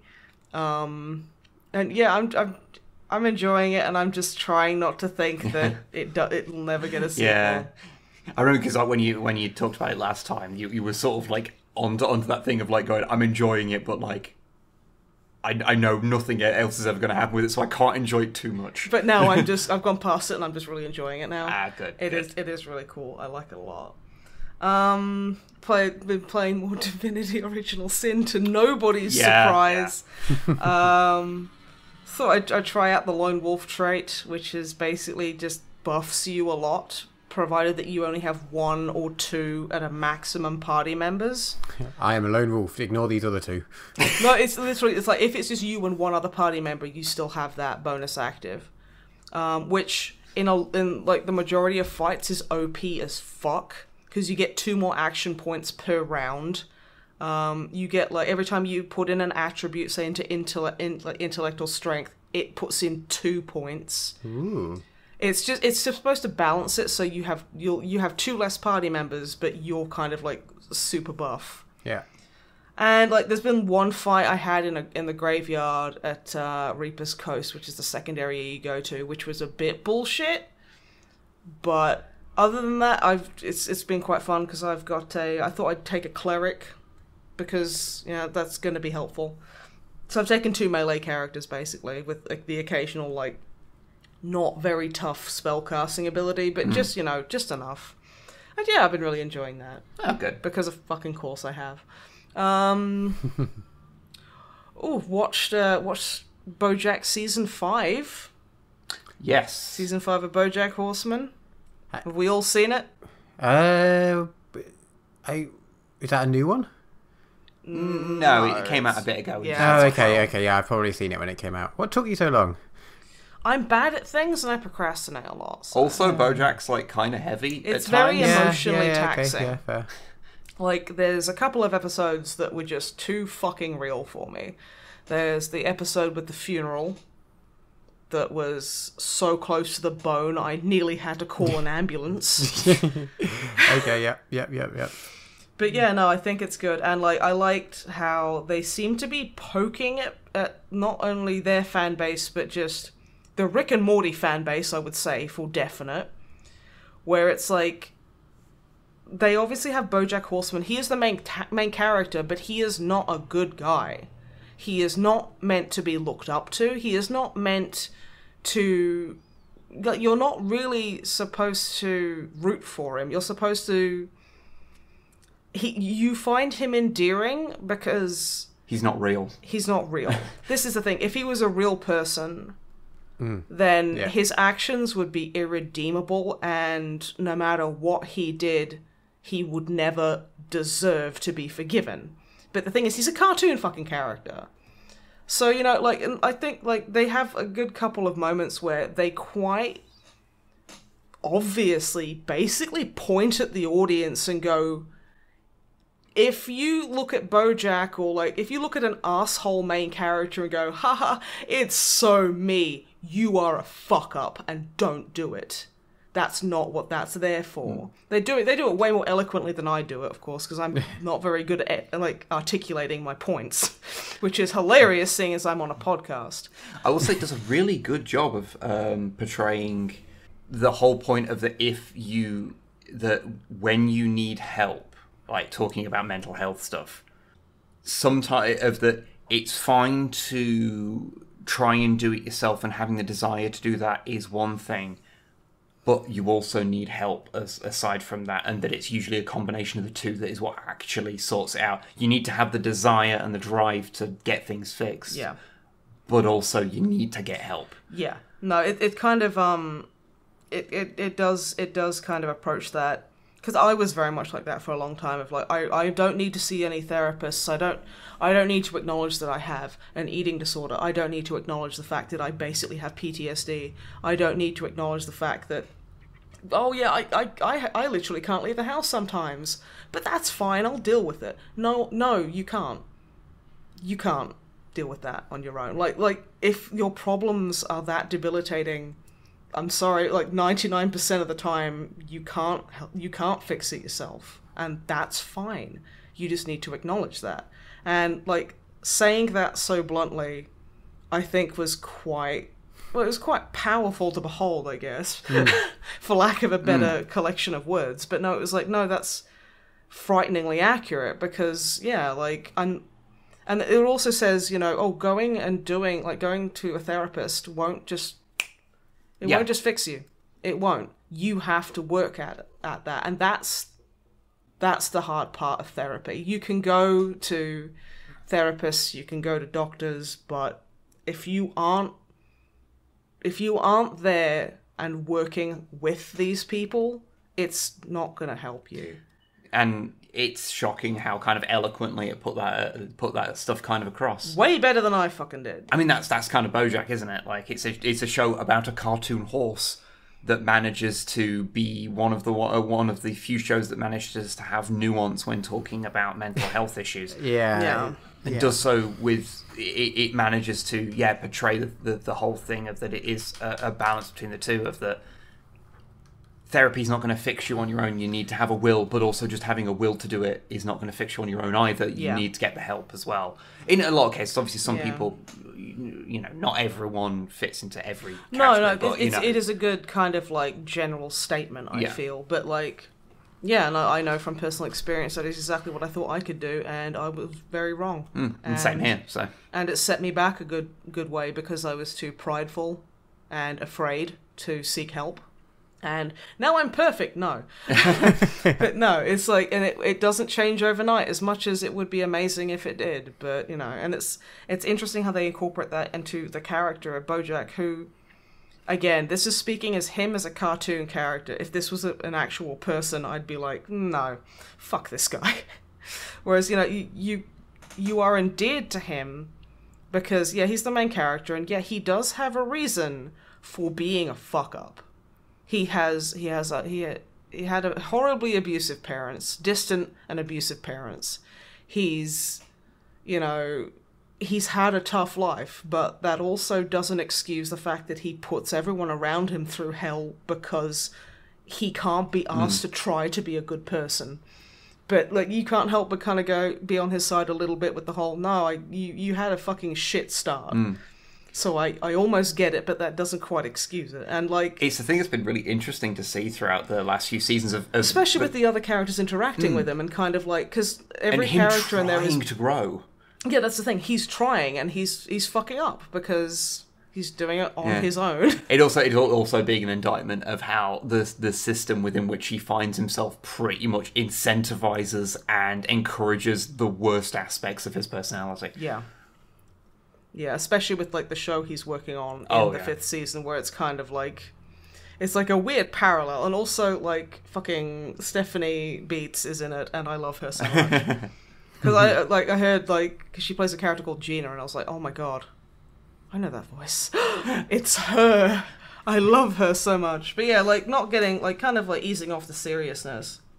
It's so weird how a fucking cartoon about a Bojack Horseman. Who is a horsed man can be so fucking, can resonate with me on such a deep level.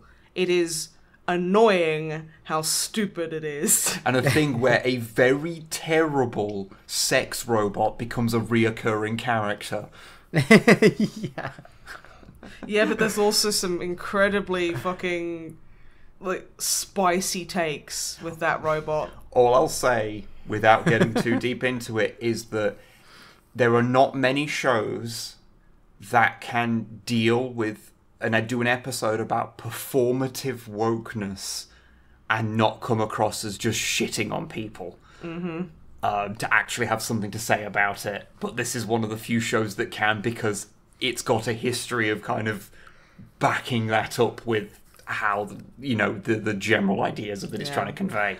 I will also say I really loved Todd and how his asexuality is kind of dealt with. And I don't want to say dealt with, I'd say explored. Yeah. And kind of how Todd's great. Todd's great. He's awesome. Like, we start off as just a he kind of starts off as more or less just a comic relief character. Yeah. And how they've built him into a real kind of character. Yeah. He's still weird. He's still weird, but that's just Todd. Yeah. And I like I can't remember his girlfriend's name. Shit.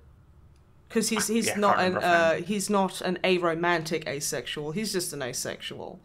So, you know, companionship is still very much on the table. And, you know, going and meeting her parents. So, like, I don't think I should spoil it, but Todd I believe Marzipan is involved. Marzipan is involved. And it is very funny, and it's not making fun of asexuality.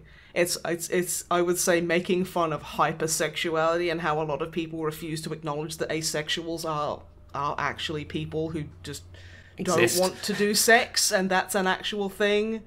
So it's actually really it's quite a funny way of kind of portraying that kind of thing, and I just think it's really cool. But that was a fucking roller coaster, the whole series of Bojack. Bojack always is. It really is. It's... You watch it and you're going like, this is really funny, but also I'm sad on my insides now. Oh yeah, absolutely. There's a couple of episodes that I just had to have a big cry after to just decompress, because holy fuck. This might not, like, your experiences may vary, but for me it was quite emotionally taxing. There's a few themes in that show that are a little on the nose. Yeah. But no, again, very, very high quality, like, doesn't pull punches. I enjoyed it. So yeah, if you like BoJack at all, I can recommend season 5 as if you haven't seen it already. Yeah. But yeah, no, so I did think that was pretty cool. But yeah, apart from I've watched like first episodes of a couple of things, but like nothing particularly concrete. Yeah. So yeah, that's pretty much me. Apart from, you know, like watching a couple of things, and yeah, I'm done. Okay, cool. Yeah. So on to questions. If we have questions, anyway. We have some questions. Yes. Okay. I don't know why I say if we have questions. I think it's just I'm saying it just in case one day no one emails in, so it doesn't become really awkward. There's always some. Please don't stop emailing. Please, we need this. This is how we justify ourselves as people. Yeah. So, Snipe, what's the email people should email to? Oh, fuck you, Drummer Matt. Fuck you, Drummer Matt at gmail.fuckyoudrummermatt.you'retheworst.com. I think that's probably too long to make, otherwise I would make that into a real one. Well, remember when we tried to do specifically Drummer Matt, and it was too long, so we had to change it to only Drummer Matt. It's only Drummer Matt at snipeandwib@gmail.com. Okie dokie. We have a couple of emails. And by couple, I mean literally not a couple. Okay, good. So we have any amount of emails. Well, no, specifically not 2, but any other amount. So 1. First up, Beskar. This is a long email, so I've tried to compress it down. Truncate it a little bit, so sorry if I've missed out any subtleties on this. So, they want to start playing Kill Team. Okay. They have various friends who already have an assortment of team. There was a list of various chapters and races and different teams. So they've narrowed down their choice to 2 things. So firstly, potentially Tau Pathfinders. Okay. The second one is a more original idea. They've had some fluff going around in their head for their own chapter. Ooh. So it's going to be a secret pet project between Belisarius Call, the Sisters of Silence, Adeptus Sororitas. So yes, the sisters. Yeah, the sisters. The Officio Assassinorium and the Inquisition. So they're going to be basically female Primaris tech marines. Okay, yeah, just go with that. That's amazing. You know, that sounds phenomenal. Aside from the fact that I want to see that anyway, because that sounds like just a lot of fun. That sounds great. When it comes to a kill team thing, if you have an idea to make something that would be heavily converted, because it's going to be such a small group, I say just go for whatever is the heavily converted one, because... especially because that is such a cool idea. Because going into making a full army that's heavily converted that's a fucking borderline career you're setting up for yourself. Whereas like but kill career team you size, won't have money for. Yeah, but kill team size is like that's something that's small enough where you will still be a bit frazzled afterwards, but you'll actually be able to finish it without dying. You can really put the time into making something really elaborate. And go for that one. No, Seriously. Please send pics. That sounds amazing. Okay, well, yeah, that was the first question, is which would you go for? But yeah. Yeah. So they were thinking of using Primaris Inceptors, mostly because they like the minimalistic helmet. Yeah. And equipping them with tech priest parts like Doctor Octopus tentacle type things and various other bits. So that's their idea. Yeah, I can totally see that. Yeah, So the next go question for is: it. do you think that tech Inceptors would work well with, like, if there's a particular scale difference between the two? I know, because I don't know if the Primaris Marines are bigger, and then the parts they're using from the tech priests are not the right size or something. Oh, well, if you're using tech priest things, there are some that are going to be not the right size and some that are. Things like arms and stuff are pretty much off the table unless you use very specific parts. Like maybe you can get away with a hand here and there if you're going to use like a Whereas really if you're going to use like a techie hand. mechanical arm, it's much of a muchness, I'd say. I've seen them mixed together a lot, and some things work, some things don't.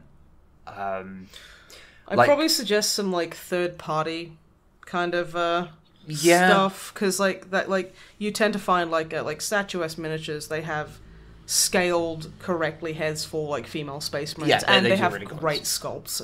Cannot recommend them enough. I'm recommending a lot of things this podcast, but yeah, so like probably have a look around for kind of like third-party stuff. Yeah, you can usually some of it's quite expensive, but some of it's quite reasonable. Depends what you're after, really. Because like if you want like say Tech Marine backpacks, those are just going to fit on any on Primaris, because basically the thing to remember with Primaris is that their bodies, so their torso and legs, are longer than a regular Marine's. However, everything else is to a degree interchangeable. So head's totally interchangeable, shoulder pads totally interchangeable, backpack's interchangeable, although there is a very definite style to Primaris ones over regular ones, so just, that's a thing to, if you're concerned with that. And the arms are, regular Space Marine arms are just as long as Primaris arms, but Primaris arms are thicker because they have extra panels on them. Yeah. That's the only real difference. So certain things you can use and it looks fine, but other things might require a little bit of work. Yeah, but so anything that would fit on a regular Marine arms-wise will fit on a Primaris, but there will be a noticeable kind of like bulk difference. So some things just require a little bit more work. But still, super hyped to see that if that's what you choose to do. Yeah, I have kind of an image in my head of how that would look. I don't know. I just want that. So do it quick before someone else steals the idea. So two linked questions. You've mostly answered them anyway, actually. But they were talking about where they can get various bits of tentacles and servo accessories from a tech priest and tech marines, but without actually buying the whole model. Oh, there's bit sites everywhere. Yeah, there's bit sites who basically buy the whole set and then sell the individual parts. Yeah. I think you'd probably get, like, I don't know if eBay's any good for, like, you can do it off eBay. I'm sort of reticent to recommend any one site because there's a bunch of them and I forget everyone that isn't Bits and Kits. Yeah.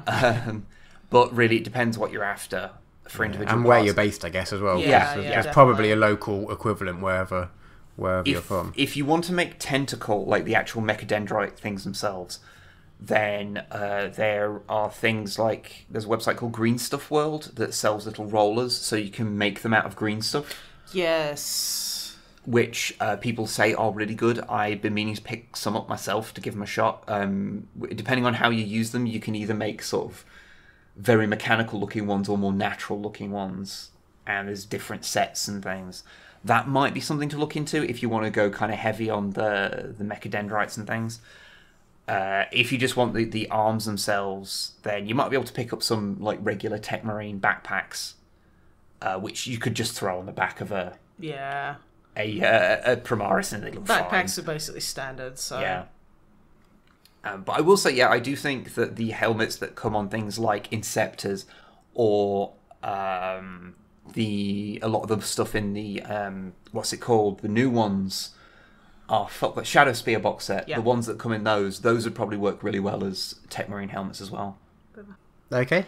Their very last point is just that it's not really a question, but they're working on the name, so they're thinking about calling them Szurdos, SZURDOS, after the Latin word for mute/silent, but it's also I'm guessing they're Hungarian, and it's a Hungarian archaism meaning to stick to or to sting. And they just think it'd be quite funny considering how many people start clutching their pearls hearing the words female spacewoman.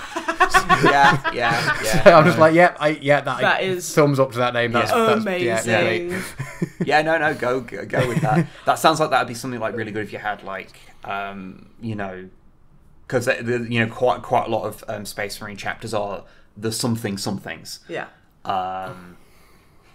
So that could be a thing of like Marine Surdas or Knights Surdas or something like that. Yeah, that's cool. That could work. Like that sort of arrangement might work really well.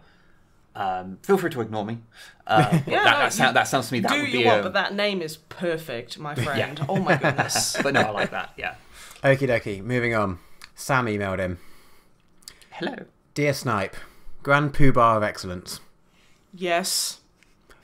Could You've already you had your allowance.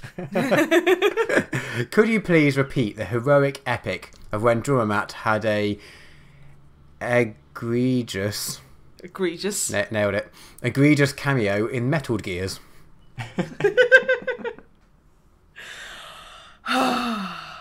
You know what? I actually remember that like that was yesterday. Do you now? I do. So it was like I was quite excited for Drummer Matt, He just started getting into the whole voice acting thing, getting into stuff like this. And then, he kind of did leave it for a while until he came back in, the latest Bro Trip video that Alpha Bus as an entity put out. And he did do stuff in the 90s. He did do stuff in the 90s, though. Yeah, of course. But that was like weird Spanish... pornography? Western films, so... Spaghetti Westerns. Yeah. Spaghetti Westerns that weren't made in Italy. Yeah, the Spanish spaghetti Westerns. There's a very niche market. Yeah, they were referred to as Spanghetti Westerns. They didn't really catch Well, on. I mean, they weren't, but that's what I said. Yeah, that's fair. But no, so... You can't get involved in this, mate. It doesn't work. I know, it's quite funny. Actually, it kind of works for me, and I think it's hilarious. But that's me. So yeah, I'd kind of been into Metal Gear for a while, as of course I was very much into the big boss and the Solid Snaked. And then Drummer Matt just shows up one day, and he's like, what he did was, because when I've got my door locked, he won't knock. He somehow knows I'm in, and I don't know how. He won't call me or anything, because he did for a while. He'd be call up, and he'd be like, "Hey, do you need bread or whatever?" And I was like, "Oh, no, it's okay." And then after a time, it just stopped, and then he started literally squeezing himself through the letterbox. And the door is fucked. The door is busted. Because he's not good at it. No, because what he does is he would cover himself in what was it, ambrosia custard? But the thing is, I don't think he got the memo, because I understand the logic with it's custard slimy, I'll get through. It was powder custard, so he just cover himself in powder and just squeeze through. Honestly, I'm surprised he didn't skin himself alive. He's I'd know he was there because of the screaming. Well, the thing is, back then we had one of those old wooden doors, so we actually really you just could kind hear of wood splintering around him as he would scream, "The house, it births me," backwards. And we were you could just say the street was doing that, and he just wouldn't listen. But yeah, he came in, and I could tell by the fact that he was screaming at a higher octave than usual that he was excited about something, because you know how he gets. And I was like, what have you done, you silly boy? And he was after he was pulling the splinters out of his eyelashes, and he was like, I'm in the metalled gear. And I was quite confused by this, and I was like, "What do you mean you're in the metalled gear?" And he's like, "I'm in the metalled gear." And he refused to elaborate. He was literally stood there for an hour. I made him a cup of tea and everything, and that went down his trousers, as it usually does. And then he just went out, went out the door again. I was like, okay, that's weird. So I remember playing Metal Gear Solid the first time. And the character of Johnny Sasaki in the cells. And I remember hearing the guy's voice, and I was like, that sounds really familiar. That sounds real. I'd forgotten about Drummer Matt's metalled gear conversation. So, long story short, when you crawl through the vents, like, the guard is having a hard time doing big shits.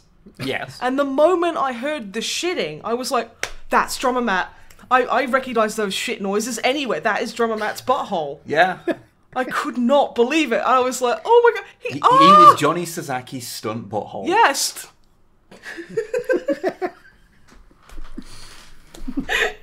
Exactly. And I phoned him up and I apologised.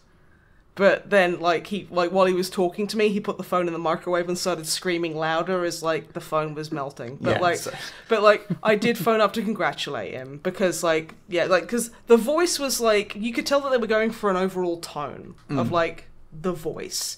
But it wasn't until I heard the butt farts that I was like, oh my god, that is straight up Drummer Matt's butthole. I would recognise that noise. That, the timbre of the butthole I would recognise anywhere. Yeah. So yeah, that's the story. So yeah, Drummer Matt is uncredited. He did it as a favour, but To his mate Hideo. Yeah, they're like I don't know, like Hideo, whatever his name is. Yeah, whatever his name is. Yeah. So yeah, that's the totally true story of Drummer Matt's cameo appearance in Metal Gear Solid. Good. Don't you have fond memories of that, Drummer Matt? Oh yeah, no, it was a good time. Good time. Yeah. And I'm sorry we have like a double glazed door that you can't like push yourself to the letterbox now. I'm sorry. It's alright, you've got windows. Yeah, that's fair. Next up, Caleb. I almost missed this one because I opened the email and there was nothing there and I was like, what? And then the entire question was in the subject line, which took me a few minutes to work out. Okay, that's actually really funny. Because I remember you saying that if you ever want me to ignore something, you say put at the subject line. Yeah, I was about to move on. I was just like, well, there's nothing in this email. But I did read it eventually. So I guess that's if you want to force me to read a subject line, if you just put nothing in the email, I guess I will eventually look there. It creates a mystery for you to solve. Yeah, exactly. Otherwise, if there's something in the main email and the subject line is not being read. Anyway, Snipe, you mentioned that if you were an Inquisitor, you would eat a specific food all the time and would eject anyone by airlock who told you otherwise. What was that food? Oh, you don't remember? Wow. Guess you're not really a fan then. Well, you made a big deal about the foods that you definitely wouldn't eat. Oh, yeah, all the time. But the thing is, I eat a lot of, I don't eat a lot of food, but I eat lots of different types of food. So it could be anything from, boiled eggs to tapioca balls. I seem to vaguely remember this conversation, but I don't remember what you said. It could have been steak, which I haven't had in years. I haven't had for a while. You haven't had steak in a long time. It could be ribs, which I haven't had for a very long time. It turns out going sort of 70% vegetarian means that you don't eat as much meat as before. Yeah. It could be Weird that. beef jerky, it could be twisties, it could be barbecue or pizza flavoured shapes, it could be burger men, it could be burgers, it could be chow mein, it could be fried rice. Okay, could you please move on to another question? Because as fun as it is hearing Snipe list every food she's ever eaten, I'd quite like to be done with it.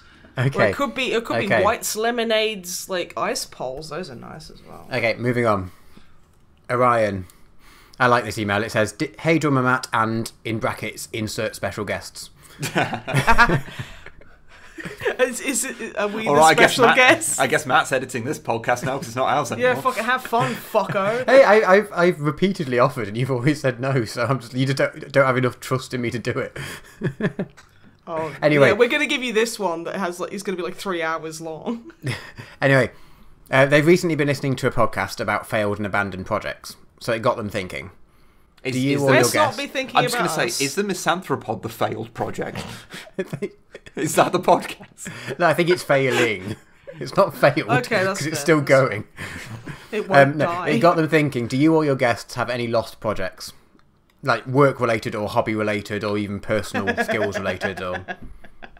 This is a joke, right? I have, literally 90% of my output is stuff that I fucking, that doesn't get actually outputted. Literally, the stuff I put online is, 10% of my actual output. So, do we want to... I'll tell you what, rather than going into depth with these, shall I just give, a brief rundown of the things that I know that at least as a group we have... attempted to and then just not. That band we started. That never really got everywhere because, like, half the members had babies. That music video we never did. The music video we never did. That other album that we never did. Yeah. That horn section that we didn't fully complete. No, that one's fine. We did actually get a horn section. Yeah, we did. We have an amazing horn section. But I remember everyone going, "Oh, trumpet's really good." Well, we never did. We were going to do a gig where we had a brass, like a full brass band, play alongside us playing classic style songs. Yeah, that was going to be an amazing gig. I have like a bunch. I have like at least one content video that I haven't put out because I'm too scared to do it. I have a Let's Play series that I'm like scared to continue. I have three. I have 2 scripts that I have halfway written that I haven't done anything with. I have. We're going to talk about scripts. I've got about 8. Yeah, I have like 3 scripts, and one of them is like so emotionally taxing that I honestly don't think I'll ever put that video out. I don't have I've not done any painting at all in a very long time, even though like my Imperial Knight is so close to being finished. I haven't done that video where I showcase my army. I haven't done. I keep meaning to draw more, and like there's a bunch of pictures that I want to do. There's a comic series / video series that I was going to make that has just not gone anywhere. There was a bunch of like comedy like stupid pictures I was going to do specifically related to 40k that bear in mind, it's not like I haven't done any of these, it's the fact that I've got quite a way through and then just stopped because of mental health or other reasons. So yeah, I could keep going on, like literally. Yeah, I've got a few comic series that I meant to do and just never really got around to, or video series that didn't. So many abandoned scripts. Yeah, so that's the thing. So many. Hell, I think people don't realize, and this isn't throwing shade on Orion here, but like I think a lot of people don't realize that, especially with this kind of like maybe script writing or like that kind of thing, that 90% of the stuff that you work towards will never go anywhere or won't ever be finished, and it's kind of heartbreaking. It probably feels worse because like if you add it all up over the years, it gets really ridiculous. Yeah. Because you kind of just add it all up and it gets a little bit scary of like, okay. It does fuck you up. Possibly the biggest one for us in terms of like influentialness is that the thing that sort of started us off on wanting to do videos for YouTube was wanting to do a review of Clive Barker's Jericho. That never happened. Nope. It will probably happen one day. The thing is, like, again, that never happened because, I mean, it's not like we just sat there and went, oh shit, yeah, we never did that. Whoops! We tried to write a script, and then we tried to write another script, and it just wasn't working. We just couldn't. We couldn't do it. Because we didn't have the experience, because this is, like, before we had the channel. Yeah. Like, this is years and years ago. Like, writing scripts ain't easy. Do you want to know the fun thing? I did try and resurrect it and tried to write a script for that about 1.5 years ago. And it ended up just because... It'd be like a 7-page bitch piece about how much we hated the fucking game. So the thing is, like, I really try when writing scripts these days to not be anywhere near as negative, to try and find some positives and things, to try and be more hopeful about things, just because there's too much negativity. I try not to be as negative. I try to have hope or joy or maybe point out the good things. This was literally impossible with Clive Barker's Jericho. Basically, because the reason we wanted to do something with it is because it's a game that we both despise with such intensity that we have so many feelings about it. We wanted to do something with that.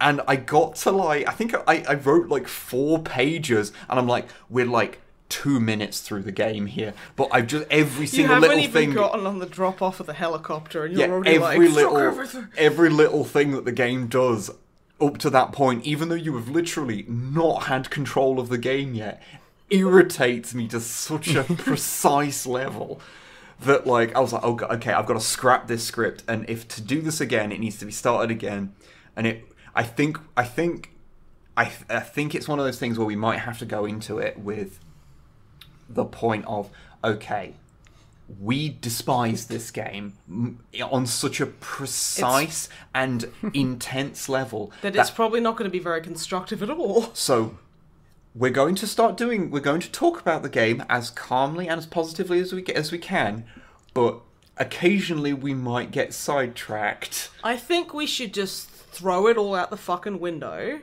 We should defenestrate this fucking thing. Yeah. Of just trying to be objective and just go the H-Bomber guy way of just going, Clive Barker's Jericho sucks, and here's why. What, and make like an hour and a half long video? No, I think you should do the opposite. Everyone hates this game. You should do a video of all the good parts of it. And even if that video is only like 4 seconds long, that... No. I like the idea of it just us sitting on the couch in standard just review forcing fashion. yourself. And no. Just kind of like... And then like, just silence for like 5-10 seconds as we sit there staring into the camera. And then just as like one of us goes, it ends. And has a list of all the patrons just going past because we couldn't think of one fucking thing. Oh, wait, the fact that it ends eventually is quite good. Yeah, but it ends in such a way that it makes you angry. And it gets you and you become even more angry when you learn more about what the future plans were. Yeah, because it ends on a really unsatisfactory sequel hook, and obviously the sequel never got made because it was fucking garbage. And the sequel was going to involve 666 orphans on a boat somewhere. It's like 666 orphans on a boat. Are they piloting the boat? Did they mutiny? Because that's kind of interesting. But no, it's just going to be they're hanging out on the Mary Celeste or fucking whatever. Just been having 666 of them. And probably the rest of the game was you punching orphans or something. I mean, actually, that would have improved the game. It would have, yeah. Because at least it would have been something. But anyway, yeah. To answer your question, holy fuck. There are far too many projects that we have started and either not been able to complete or have abandoned. Everything you see is the tip of the iceberg, basically. Yeah, really. But I'm still going to try and get a bunch of those scripts out because I quite like the idea of them. It's just... mental health? Yeah. That's my excuse. Fair. They did have a follow-up question, which you've sort of discussed, but they said, on the flip side, do you have any dream projects that you've always wished you could do? I want to comb Matt Mercer's hair while he teaches me how to DM. There are not in a sexy way, just in a. I think his hair is nice, and I think he's a good person, and I want to Viking his hair. I want to put it in plaits and stuff. I mean, there's like dream things that you'd like to do. Like it would be nice to just be able to do things at like a higher kind of standard. And just but like, what is your dream? But surely project? That's not possible. No. Oh, shucks. Honestly, there are my things with that are always fairly sort of mundane, and most of them are things that we could conceivably do, and some of them are things that are sort of the early wheels are in maybe motion for one day maybe doing them. So I kind of don't want to say anything. I mean, I have like I don't really have like a big project in mind. I just have, like, little bits, like, I don't know, I'd really like to have, like, maybe in one of the Codex Compliance, like, maybe a couple of voice cameos from, like, Black Library authors, or something like that. Or, you know, combing Matt Mercer's hair. You seem to be hung up on that. It's just something Evil Carousel Matt Mercer will haunt you.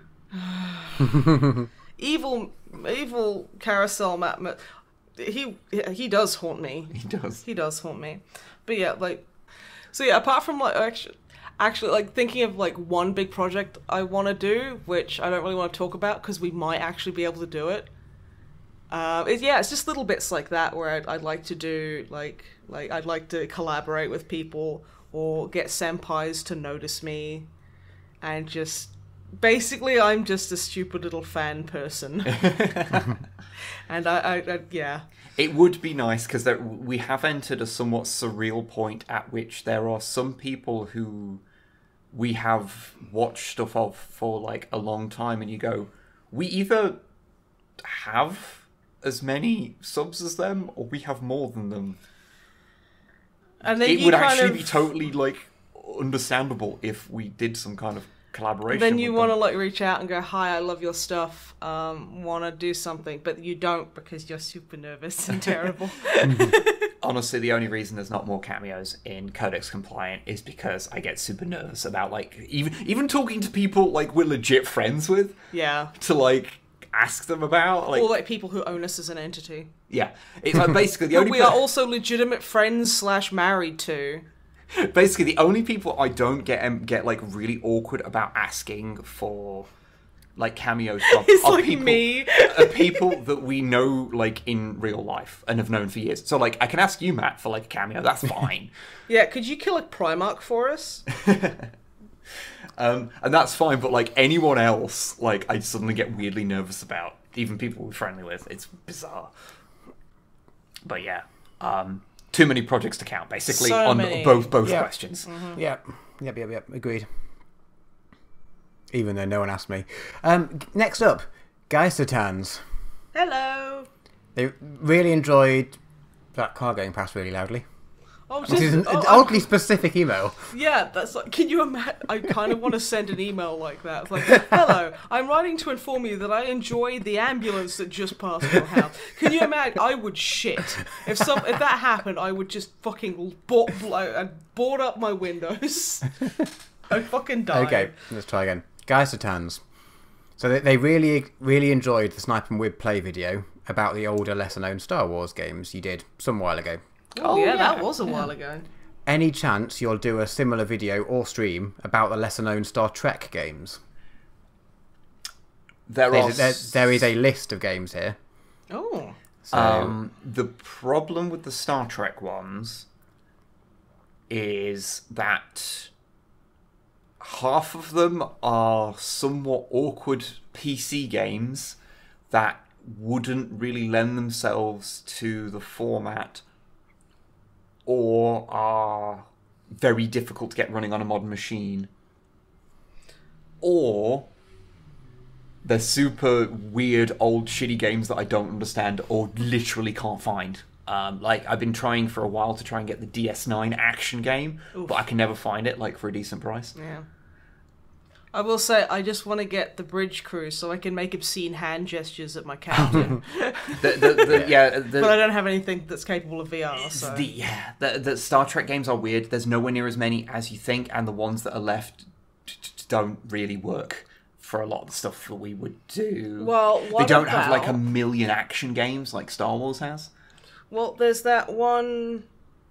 Oh god, I can't remember the name of the module, but it's written by Gary Gygax, and you go to a castle of a mad, like, wizard who just basically makes Star Trek and other movies, and he will just, like, go through time and just abduct the cast and then make movies or, like, TV series with them, and the cast of Star Trek is in there. Yeah. So why don't we just play that? Like, it is a meat grinder campaign, but let's just play it anyway. Because playing an AD&D module might not be super fitting for Snipe and Wib play.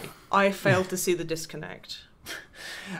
Yeah, it's a weird one. I have legitimately tried to like source the games together to do that very episode, and it's so many of them are just I couldn't get enough together that felt like they fit.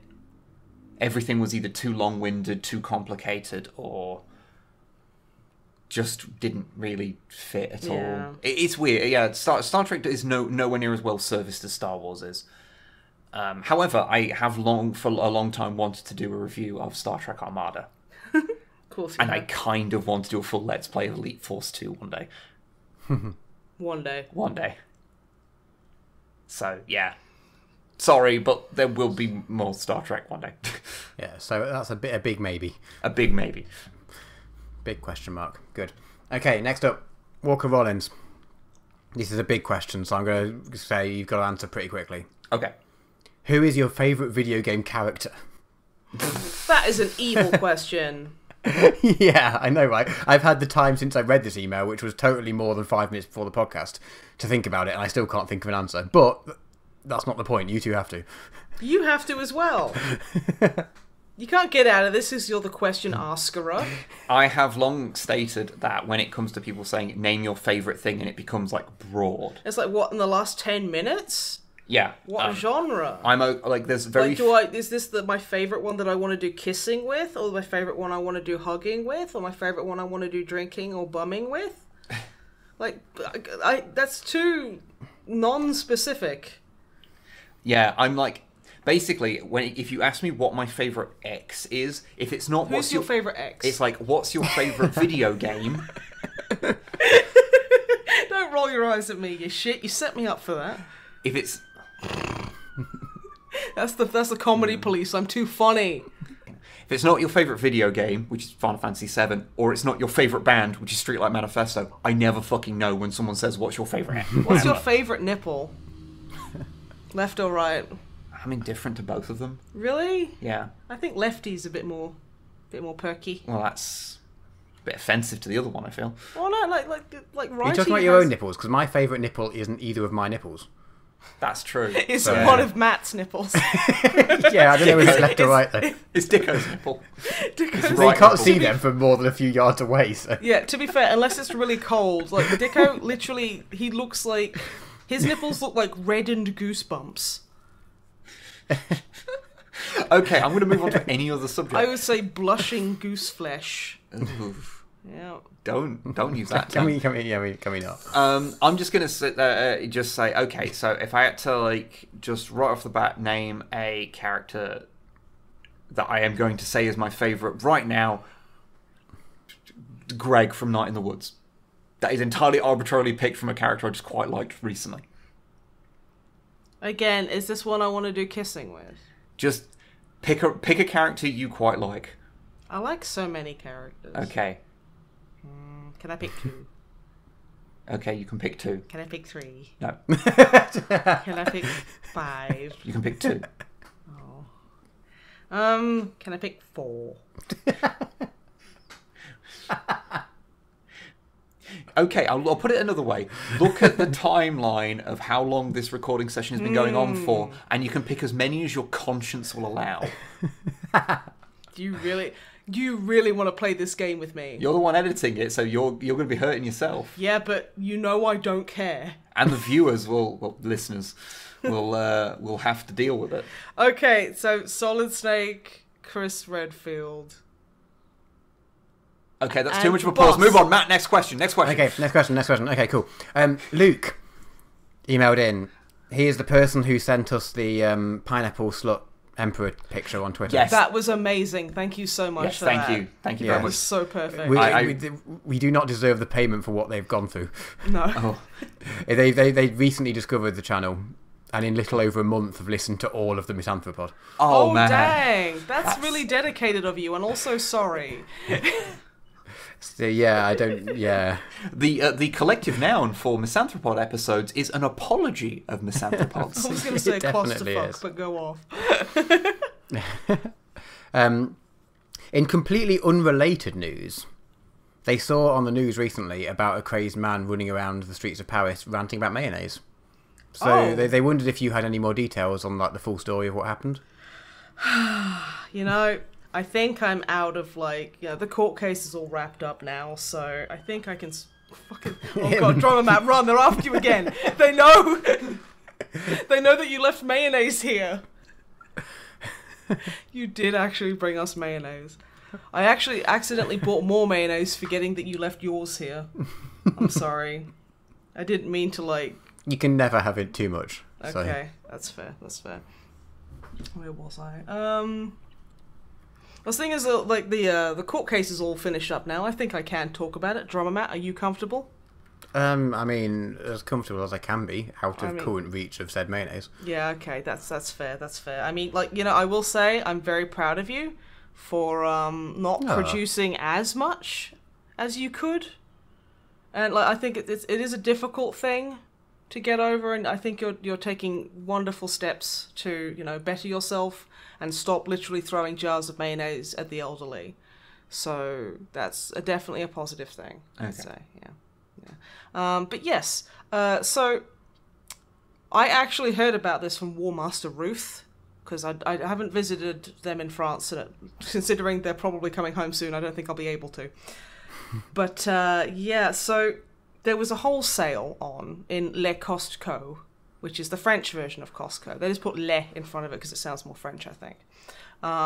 So War Master Ruth and Drummerbutt went out to Le Costco to buy Le Mayonnaise, which is how you have to pronounce it in France, because That's how you speak French. Yeah, of course. Yeah. Long story short, Just a quick question. You're the only person here who hasn't been to France, right? Yeah. Yeah. Well, no, I have been to France. I bought cigarettes there, and the woman, I thought she was going to fucking kill me. Oh, you drove through it, didn't you, on the way Yeah. somewhere else? Okay. Yeah, on the way to Prague. So, yeah, my only experience is a woman who was having a really bad day. That's France. Hey, this is fair. I was having a bad day too. But yeah.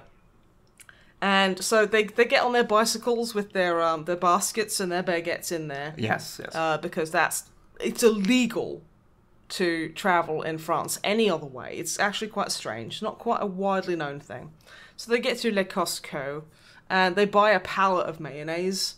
Now, poor War Master Ruth wasn't quite aware of Drummer Matt's issue with mayonnaise after a bunch of screaming, and that's just standard screaming, and like him, he broke into like the back, climbed into a sack of flour. He ate half of it.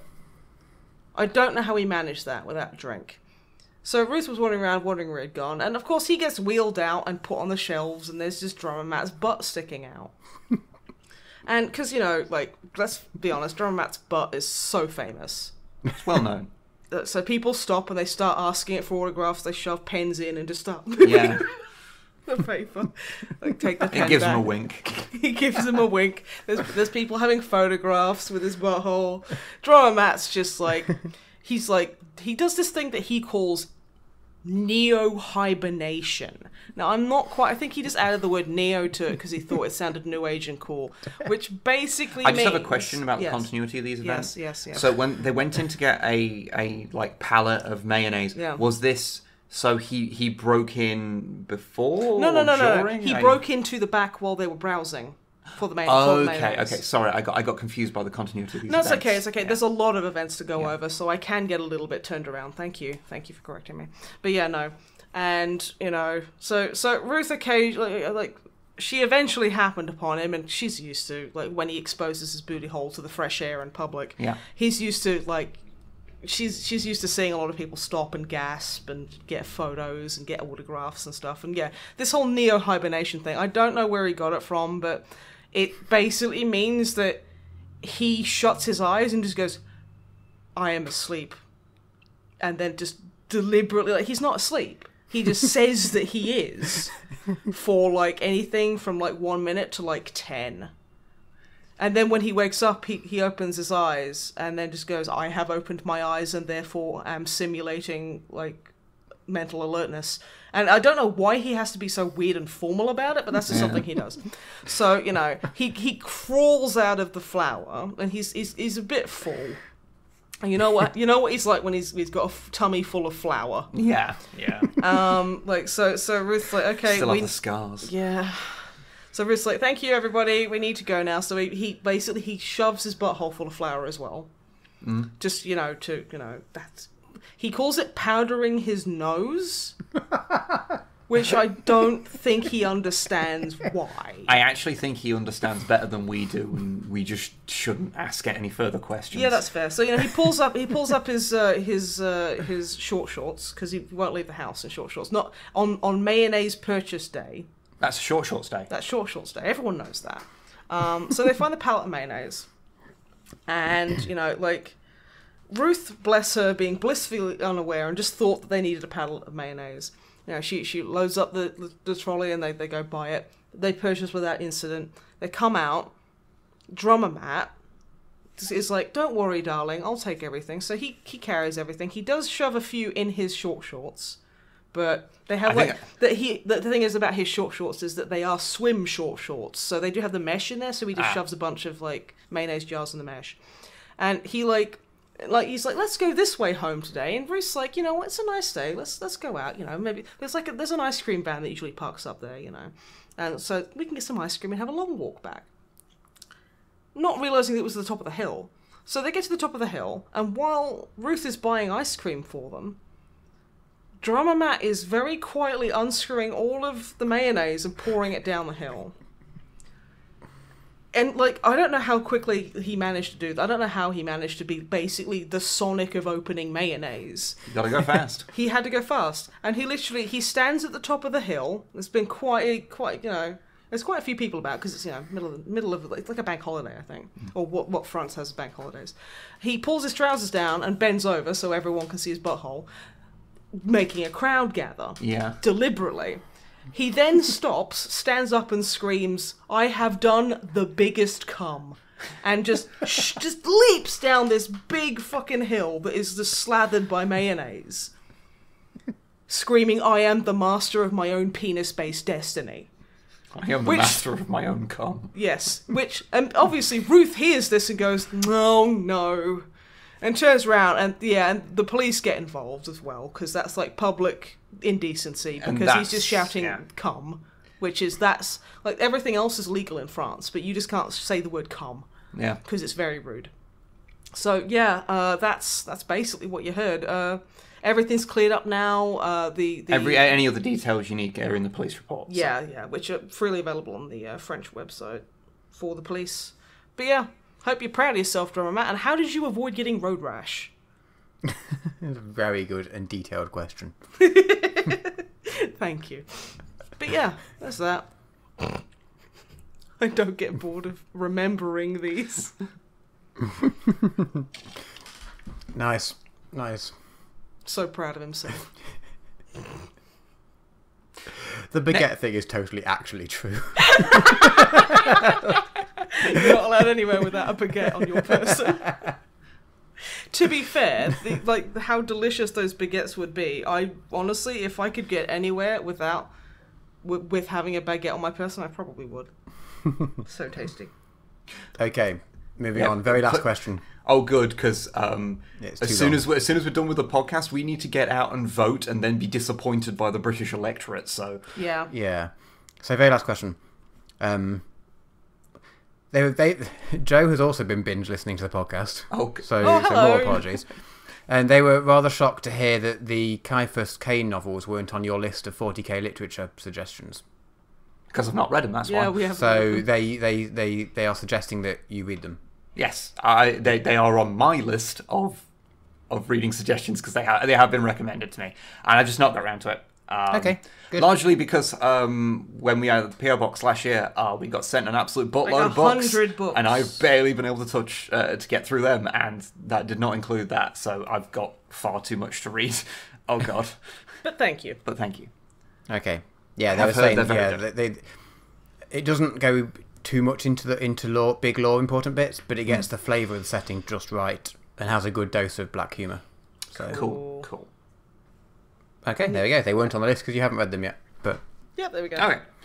So that's the end of the podcast. However, from here on out, we are going to be talking very, very heavy Endgame spoilers. So if you're not interested, we're not going to be doing anything else apart from talking about Endgame and heavy spoilers about it from here on out. Bugger off if you haven't seen it yet. Yeah, so if you don't want spoilers, heck off. We're going to do big spoils. Basically, there is going to be a jingle in a moment. After you've heard the jingle, if you hear something that is a spoiler and you don't want to hear it, it's on you. Yeah, okay, here's the jingle, the spoiler jingle. Do, Black Widow dies. Okay,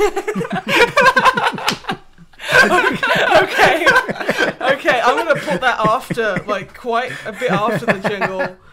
Because if that was the jingle, I think we would legitimately be war criminals. I was so tempted to make a jingle that was a spoiler. Yeah. But I didn't. It's the obvious joke. So, Endgame. That was a movie that happened, wasn't it? Avengers Endgame, woo. What's your overall thoughts before we get into any nitty-gritty? I very much enjoyed it. Yeah, I enjoyed it too. I thought it was very well done. I have various... Yeah, bits of it were great. A couple of bits of it were a little bit iffy. But yeah, before we criticise too much or get lost in the weeds, I think, it was good and I enjoyed it. Yeah, overall I found it quite an enjoyable experience. I thought it was quite an emotional experience, but I really did like it. I did like it a lot. I would say, because I was talking about this the other day, I think it's compared to the first Infinity War, It's weird because Endgame is Infinity War 2. Because I always think so. Originally, they were announced as Infinity War Part 1 and 2, so in my head, I always think of them as that. Yeah. So yeah, but compared to Infinity War, I do feel that it's a movie I'm probably less likely to watch over and over again. Yeah. Because I could see myself watching Infinity War like multiple times and still enjoying it. Whereas it wasn't that I wouldn't enjoy it, but this one is probably one I would watch less. It's slightly less popcorny, I suppose. It's quite a heavy movie. It doesn't really meander, so like you've got to be paying attention quite a lot. Oh yeah, there's stuff. There's like 5 different plot threads going off at any given time. Which I think it juggled them very well. I think it was good writing. It's like, especially considering that they're dealing with fucking superheroes, so there's always a bit of a weird kind of thing there. There's always some disconnect from reality. Yeah, Drummer Matt, what about you? Yeah, I really enjoyed it. I really liked when they got into when they had all these different things going on at once, and it was got it all into basically a bunch of heists, like time heists. Time heists were great. They were good. And then you go back and you see the footage from like the first Avengers film, and they dyed it all up, like, and linked everything really nicely. I thought, like, they could have been such a clusterfuck. It was really weird seeing how bad Thor's wig was back then. Also, I gotta get this out the way early. It fucking annoyed me so much that they kept basically body shaming. Oh Thor. yeah, no, that was probably one of my biggest criticisms. Like, it was quite entertaining the first time, and I would have been fine with it as a joke if it was just a joke and then they move on from it. Yeah. But the fact that they kept pointing at it out and the camera kept panning to it, I was like, okay, this is just mean now. Like, that's just not cool. Yeah, and it's like, look, just because someone has a big belly doesn't mean that they're not still really fucking strong. And I did like at the end, like, you know, he is just as powerful and just as cool despite being, you know, not in the same physical condition. Yeah. So at the end they did say that, look, this doesn't matter as much and you can still be great like this. They sort of redeemed themselves a bit. Yeah. But I did think it was a little bit too mean. It felt very mean-spirited, especially because like after all the shit Thor had been through, it was kind of like, ha ha, he's depressed. Yeah, and I was exactly. like, okay. And then it was like, you know, the thing where they go to Asgard and he like basically has a panic attack. Like, people were laughing and I'm like, I literally had a panic attack this morning because I didn't want to come out because I was so scared of leaving the house. Thanks, pricks. You know, I got kind of like quite personally upset by it because it's like, that it's not funny.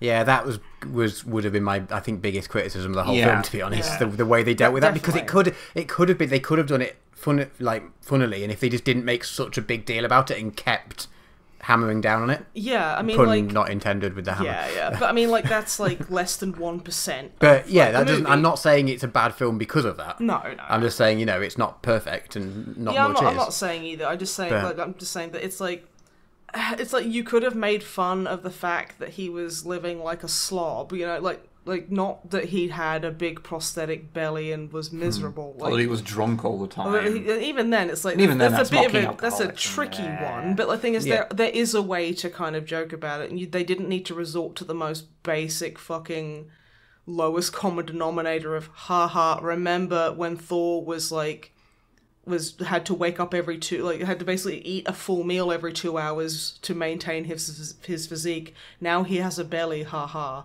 It's just, it felt fucking lazy to me. But yeah, again, that's my biggest problem with, like, my least favorite part of it. But again, it was a small part of the movie, and that's just my criticism. The one upside is that the two characters from Thor Ragnarok are living with him now. Yes. They're playing fucking Fortnite. He's back. He's being a dick on the internet. Always being a dick. Oh no. Just like... Just making an 11-year-old Fortnite player cry. I love the idea of having these, like, galaxy-level threat kind of... like, these characters that have dealt with these like, galactic threats. Just having to deal with pricks on the internet. Pricks on Xbox Live. And that's just fantastic. I will say, because my sort of like big thought is that Disney are evil. They're horrible. They're a big evil conglomerate. Company that is going to eat everything in media until everything you don't have will a be choice. commodified, and it's, you know, even like personal relationships will be bought by Disney. Yeah. So that's bad.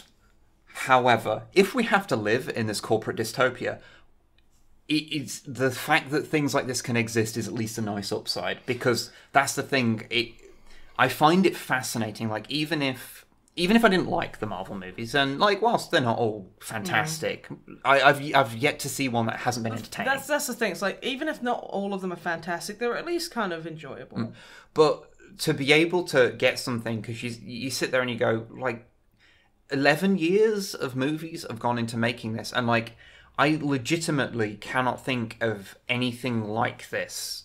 Going to see the two Infinity War and Endgame does feel like something that is unique in terms of like big budget movies, because I kind of don't think we're going to see anything to this scale again. Possibly for God knows how long, because there's never really been anything like this. Because the closest things you could compare is something like, say, the Universal monster. Yeah, Universal monsters. But even then, there's not as many movies. Like I say, I'm likening it. Yeah, to no. That, That's the point I'm trying to make, is that things have existed that are similar to that. Universal monsters is a good example. Godzilla, the Bond movies to an extent.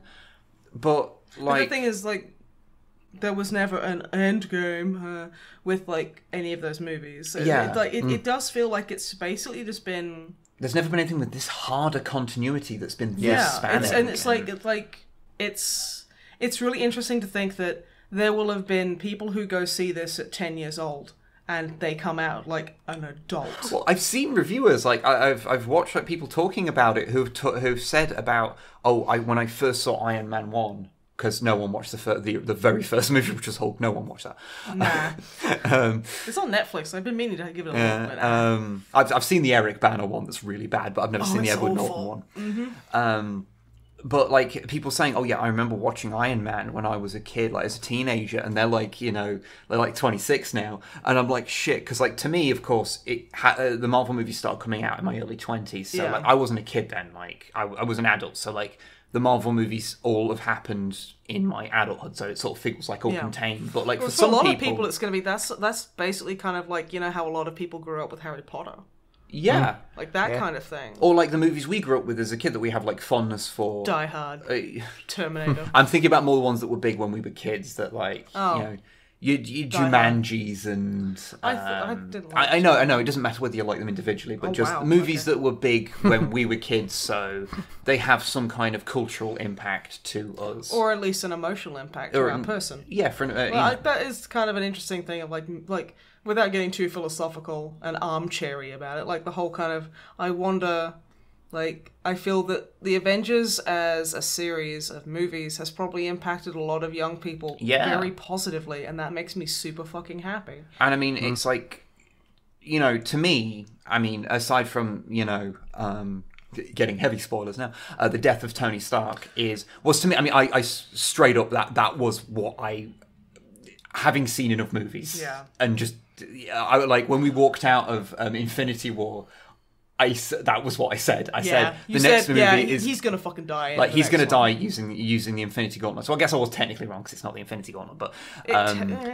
yeah. But I was like, he's going to do that because the whole arc of Tony Stark has been... His redemption. Yeah. Is him going from person who was part of the problem and an arrogant piece of shit to still being an arrogant piece of shit, but becoming a true hero. Because he's been a hero for a long time, but to really truly be a selfless hero has been something that he has had to come to terms with, and is fully growing into, and especially because they give him something to lose that is beyond just beyond Pepper, because that's really the only thing in his life. Those have been the only two things he's had to lose.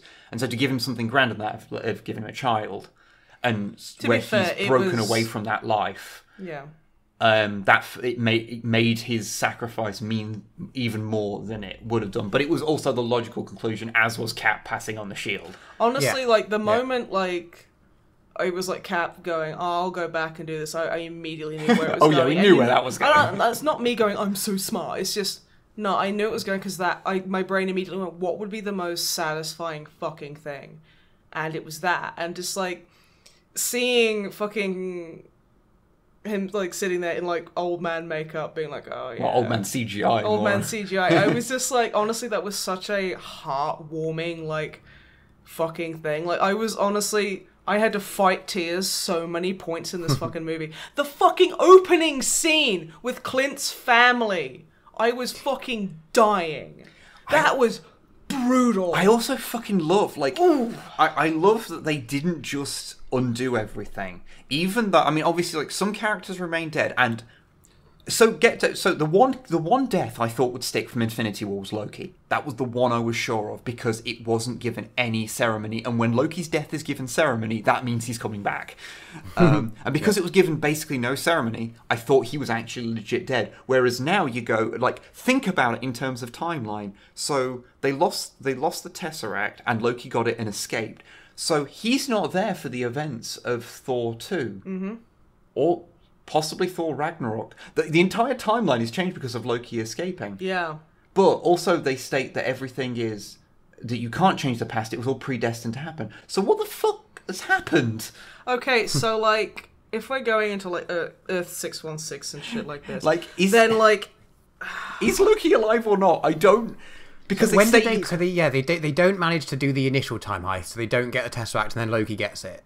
Yeah. When do they next go and get it? They go back to Like like the the 70s, because that's when Stark meets his dad. Yeah. And he takes it out of the briefcase there. So they state that they can't change the past. You can't actually change the past. It was all predestined. So that's why, like, you have to return the things and make sure everything, like, ties up.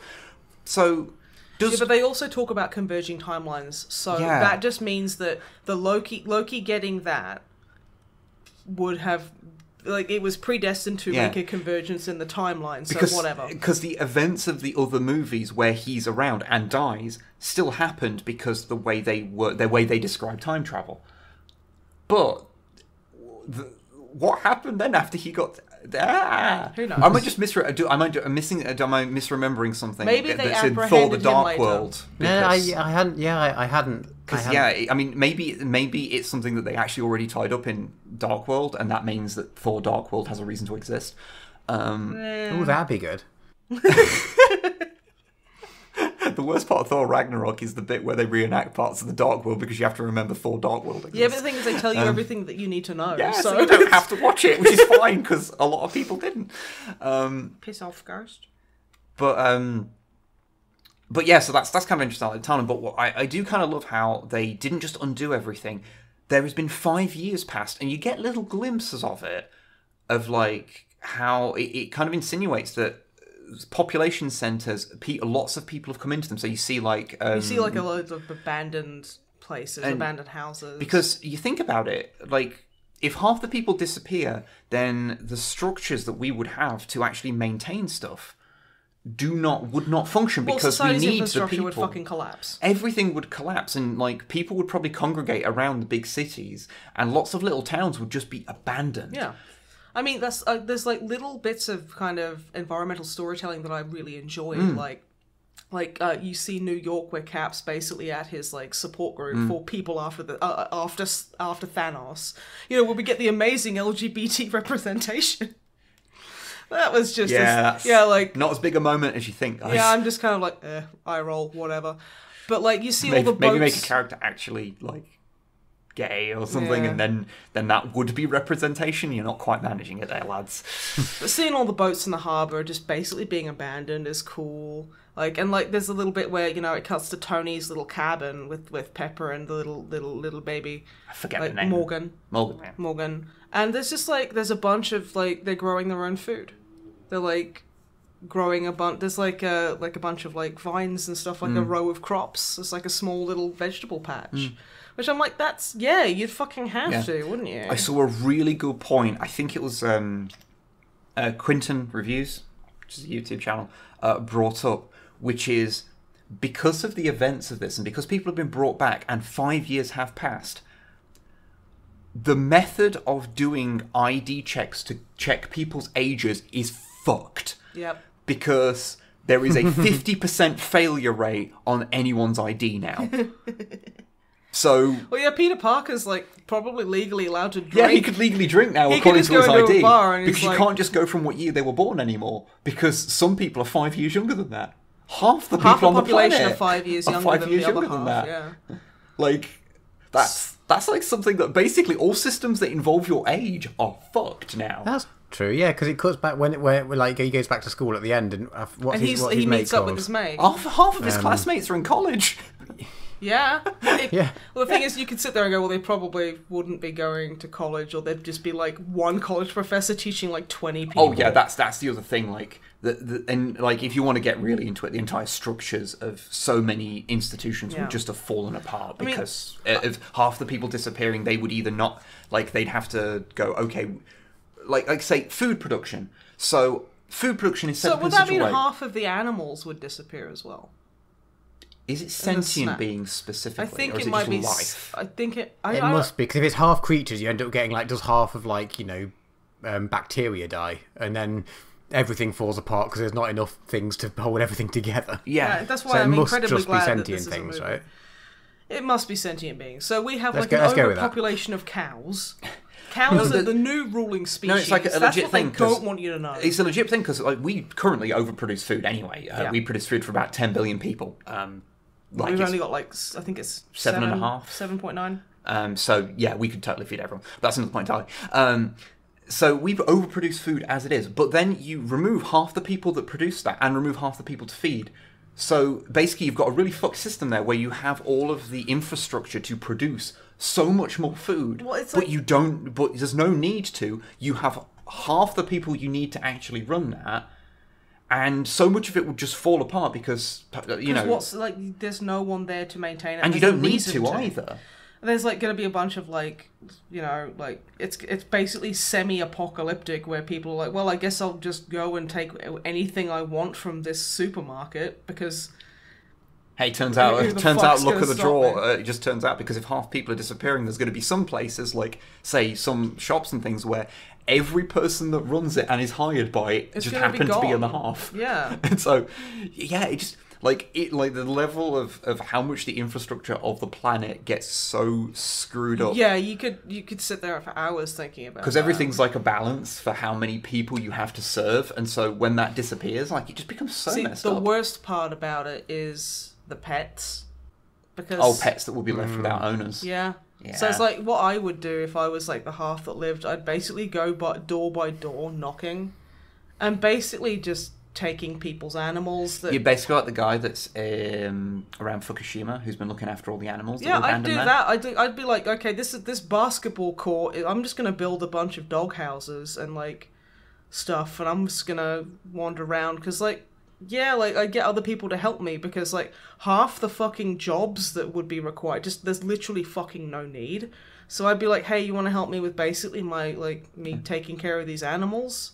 You know, I'd just basically make my own pet shelter and just hang out with dogs and turtles and stuff all day. you know, when you actually think of the logistical consequences, I'm starting to think that Thanos' plan wasn't actually very good. Almost as if, incredibly narcissistic fucking warlords who are basically psychopaths don't actually know what's best for the good of everyone. I'm starting to think you might be right. Might there be some social commentary in this piece of media? I don't get politics out of my sci-fi. But no, yeah, I think that's the thing, like, with movies like this, because so much has come towards this point, it just becomes really interesting to talk about. But also, you're not supposed to talk about it, because also it's such a big thing that people are so It's sensitive such a about spoilers about cultural it. fucking thing. I mean, don't get me wrong, there is some very cynical stuff that's done on behalf of Marvel and Disney to, like, commodify the lack of, like, oh, you can't spoil it, to make it into a bigger deal than it actually is. There is, Yeah. but at the same time, like, I don't want to talk about the big 'Cause- evil corporations. Yeah. Because occasionally they do allow certain good things Oh to yeah, be put yeah. out. So. Well, that's what I was saying earlier. You know, it's But yeah, no, I loved Captain Marvel in this. I fucking love Carol. Yeah. She's Yeah, fucking she's great. I great. need to see Captain Marvel. There's so many of the Marvel movies I just haven't seen that aren't like the mainline Avengers ones. But yeah, thought she was really cool.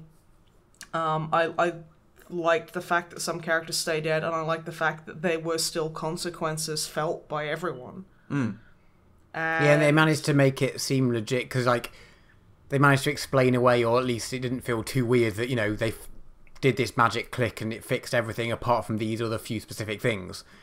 And because like going into it, like as big as the don't spoil the end game was a big thing. Like at the end of the day, they kind of fixed most of the problem, but a couple of key people died. That's what everyone expected. Yeah. Exactly. Realistically, they didn't go away at all from what people expected to happen. Yeah, but I guess there's one thing knowing like that's going to happen without confirmation. But yeah, I was really happy to see Spider-Man back because that broke my fucking heart.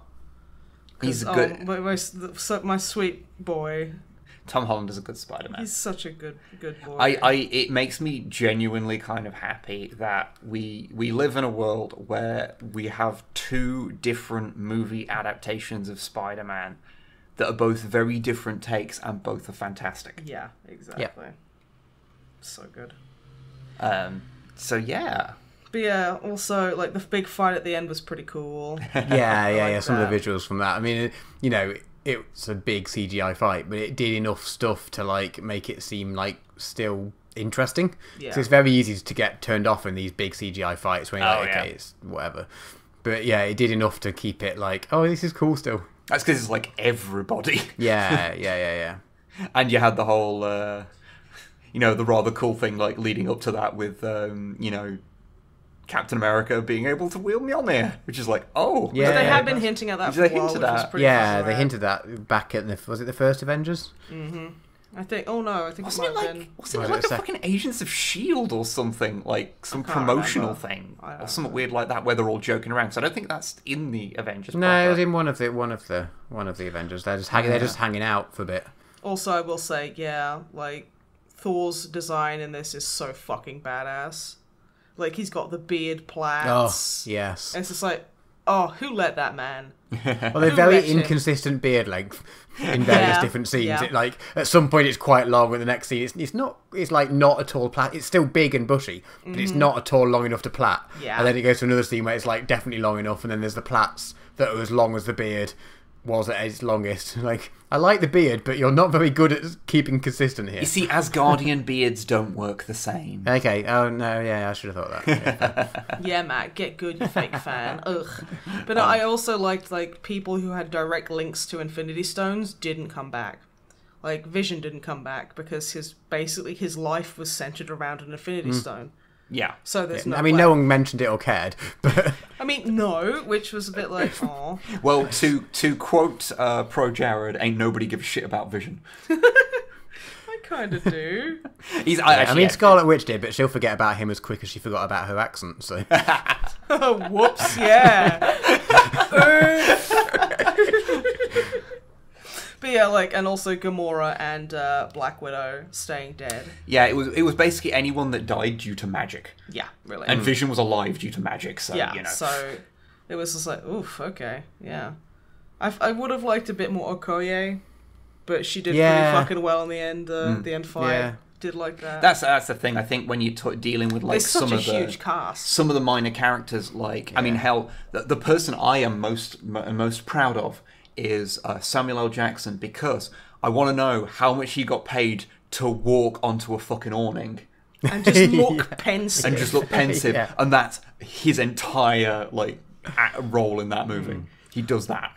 Yeah, also, like, there's no end credit thing. Which I was about to say that. I think one of my favourite things about it was that there's no end credits setting up the next thing or anything. It's like, this is where you can draw a line under it. It's done. It's fine. Which, especially after like Cap being old and like Stark's funeral, and like them going, oh yeah, I guess like Romanoff died. Oh, we're sad about it. But, Tony Stark's more important because he's the more expensive name.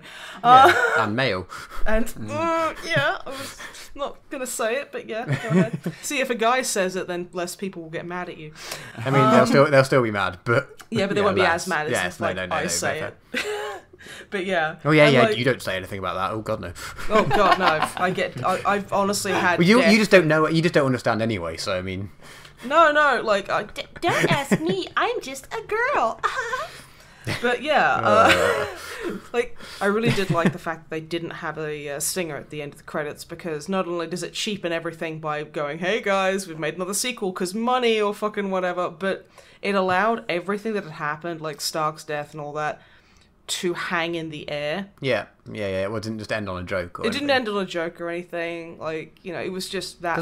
They had like a mid-credits little thing, but I can't remember off the top of my head what that was. It's been a while since I watched it now. I don't think they did. They did have some very quick mid-credits type thing. I honestly can't. Yeah, there was something, and I can't remember. I don't remember that at all. There was definitely something. Because like literally, like when the credits rolled, nothing else. It was just, oh yeah, like Tony Stark, Robert Downey, and then there was like the signatures, which I thought was a bit strange. Yeah. But whatever. And then after that, there was nothing at all. Yeah, no. Okay, maybe I'm misremembering, which isn't entirely unlikely. It was kind of funny though, because like after the end, like I literally stood up and turned around and like. I just saw a sea of faces kind of going, you got to stay till the end. Like, oh, that was the best thing. Okay, so there is this thing in I'm aware it happens in America a lot when people watch movies and they're really into them and they'll give a round of applause at the end. Now that doesn't happen in Britain. That just doesn't happen. No. We don't have that. Nah. But some people really tried to get one going. There was 3 people who tried to start a clap going, and nobody fucking put up with it. So at the end, like everyone's sitting there, they've enjoyed it, and you just hear like 3 people scattered around. And then you feel this palpable kind of mood of, no. We're not doing that. But the thing is, like, I understand the kind of concept because, you know, you get super excited and there's this big emotional journey and, you know, you kind of, like, in the lull after the big movie climax, and you kind of have all these emotions that you want to express. So I get wanting to clap, but I'm half British, so, culturally, like, it's not something that it's not we something have. that is done. So it was just... Like, what you want to do is you want to pretend you're not crying in the cinema. That's the extent that the British public will go. But it was just really funny to see it like Just try like a couple and people, start, like... and it was just so awkward. It was that beautiful level of awkward. I will say there was one moment that was just like I was very aware of the silence. So like. When Tony dies, and he's sat there and he's obviously fucking barely clinging to life, I literally kind of stopped for a moment and just paid attention to the audience in the cinema, because it was packed when we saw it. Fucking deathly quiet. Like, no, like, there was literally, like, this fucking prick behind me to the left who was literally just eating crisps the entire movie. Even they stopped. During that scene. They ran out of crisps, that's why. They ran out of crisps. No, they did start up afterwards. But yeah, and I was just quite taken aback, like, wow, we're on the same page. I mean, I'm not. I'm literally, I've taken myself out of the immersion to look at everyone I'm watching this with and go, wow, look how quiet it is. Everyone's really emotionally involved. I just thought that was really cool. And there's one final thing I want to kind of say about it, which is, this has been a really fun, like, roller coaster, like, of movies. Some good, some not as good. But, you know, it's led us to this point. But I just want people to be aware, this is a really good endpoint if you want to escape and not have to watch every Marvel property, every series. Yeah. Because this has been a corporation's fucking wet dream. Yeah. You could, like, this is where you can escape. This is a really good point to jump off. And go, enjoy what you've had. Enjoy what you've had, because this train is not stopping. No, it's making them money. Why would they? I mean, we know there's going to be some. Oh, there's going to be another Guardians of the Galaxy. We know there's going to be another Spider-Man. Yeah, they're going to run this into the ground because we are nothing more than like commodities to milk for cash. Well, which is really annoying. And like, it's cool occasionally when a corporation puts out something that is thoroughly enjoyable, like the Avengers movies. But at the same time, be cynically aware. Wouldn't it be amazing if they released like the next, obviously trying to just carry on this and just no one went to see it? That would be so funny. It'd be so satisfying. Because then we wouldn't have like Thor and the amazing shrinking Goblin Man, where he literally just keeps drinking Pepsi. And goes, yes, as Guardians, we love Pepsi. Everything you're saying sounds great. Yeah, but it'd be like Disney doing it just for money. And there'd be a talking dog, and it'd be like, "Hey, Thor, it's me, you're talking." Okay, no, I want that, This is if actually. the Avengers was made in the 90s. But But no, like, seriously, all kind of cynicism aside, like, Yeah. like, I don't think they're gonna have the momentum to be able to do another Infinity War. No, I think mean, people they'll try are, and do something like it, but they probably won't. I do think it that I think they're self-aware enough to do it, to not go as big as this again. So I think this would be a really good time to jump ship if you are getting fatigued with the amount of movies and TV series you feel like you have to keep up with. Yeah. Which You you don't. shouldn't have to do homework to consume media. Yeah, I mean, you don't, because I basically have seen the Avengers movies missing half the previous movies into them. Yes, same. And have never felt lost. And indeed, oftentimes I've watched them and then gone back and watched the movies afterwards because they've made me realise that movies I've been avoiding I probably should catch up on. Like, this movie made me realise that I actually don't find Paul Rudd annoying as Ant-Man, which is shocking because I find Paul Rudd annoying in everything else he's done. So, that's fun. That's a new thing I found out about myself. Yeah, self-discovery, very good. But yeah, no, overall, I thoroughly enjoyed it. I've enjoyed the whole 11-year span. Oh, yeah. And I'm honestly looking forward to not having to do that because it's kind of exhausting. Of just, again, homework for movies and stuff is a bit daunting. So it was a fun experience and I thoroughly enjoyed it. And I think it ended in a very satisfying and very good manner. I think I'm very happy with where it ended. I think what I'm really interested to see how it just goes from here on, because I could be wrong and maybe it just goes from strength to strength and it manages to break things and do even better. But it feels like this is the very definite end of this era of it, and what comes next sort of feels like by necessity will have to be smaller. Yeah. Because you can't go big and then just keep getting bigger. At some point, you have to work it down. Iron Man 3 is a good example of that, actually. Cause, Yeah. and it was all the better for it. So I'm intrigued to see if we do get, like... are we going to then have the dark ages of the Marvel Cinematic Universe, or is it going to be good but not the same, or is it going to be better, like, because not everything is lashed to being part of this one greater story? That might actually make them stronger, of them being able to be individual stories disconnected more now. Who knows? It's going to be interesting to see. I'm excited to see what happens next. Well, I'm not. I'm just interested, but you know. Excited sounds more hopeful. Yeah. But I'm old and cynical, and I did enjoy this movie. Yeah, it was fun. Yeah, it was fun. Emotionally taxing, but fun. Yeah. What, you have any final thoughts there, Matt? I have one. We've been recording for more than 3 hours and we should probably stop. That's why we were wrapping it up by asking your final thoughts on it. I enjoyed it. And I'm glad it's over. But also, I'll probably watch the new Spider-Man film whenever that comes out because totally. Yeah. So, if the Marvel Cinematic Universe just wants to become Spider-Man movies after this, if it's just Tom Holland like doing shopping, I'd watch it. I love the story that like all of his scenes that he filmed, he didn't act with anyone because they couldn't give him any of the script other than his lines because they knew he would accidentally spoil it. You mean like when he was like given the script for Spider-Man Far From Home, and this is way before they gave it a name, and he was officially announced it. So he was like, "Hey guys, just reading a script." Holds it up, Spider-Man Far From Home. He's just like, so bad at everything. It's amazing. I love it. Oh, you are so terrible, Tom Holland. I love you. What a sweet boy. I just want to make him dinner.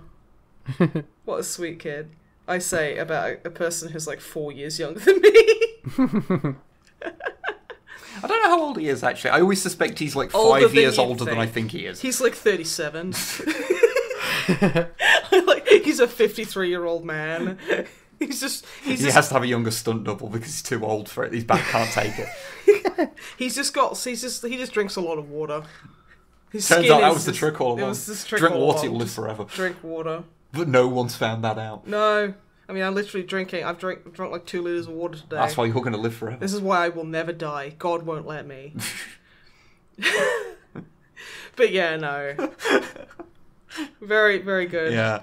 Shall we say goodbye to the lovely people? We should say goodbye. Thank you if you've been listening this long. Thank you. And if you're going to complain that we spoiled stuff, you're an idiot and we told you multiple times. And sorry.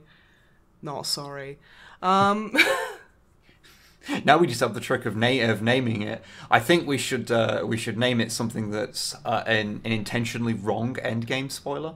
The other thing is, even those like make people super anxious. Oh yeah, I know. I wouldn't. It's like I saw someone really complaining because they can't open Twitter without seeing quote Batman dies in Endgame, and they're sick of the spoilers.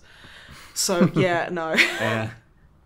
Roger Rabbit dies. It's actually in the thing Endgame. is like because the thing you can work out what the spoiler, what the actual thing is, because if people are doing jokey spoilers, you go, okay, they've said all these people die. Who have they said haven't died? Yeah. So okay, they're the ones that are that's dead. why jokey spoilers don't work. Yeah.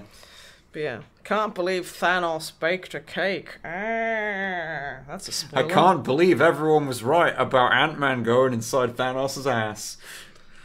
I can't believe they were all right, and that's how the movie ends. Yeah, it was pretty amazing. Watching Paul Rudd cover himself in personal lubricant. He was just covered in Thanos' rectal viscera. Yep, that was pretty sexy.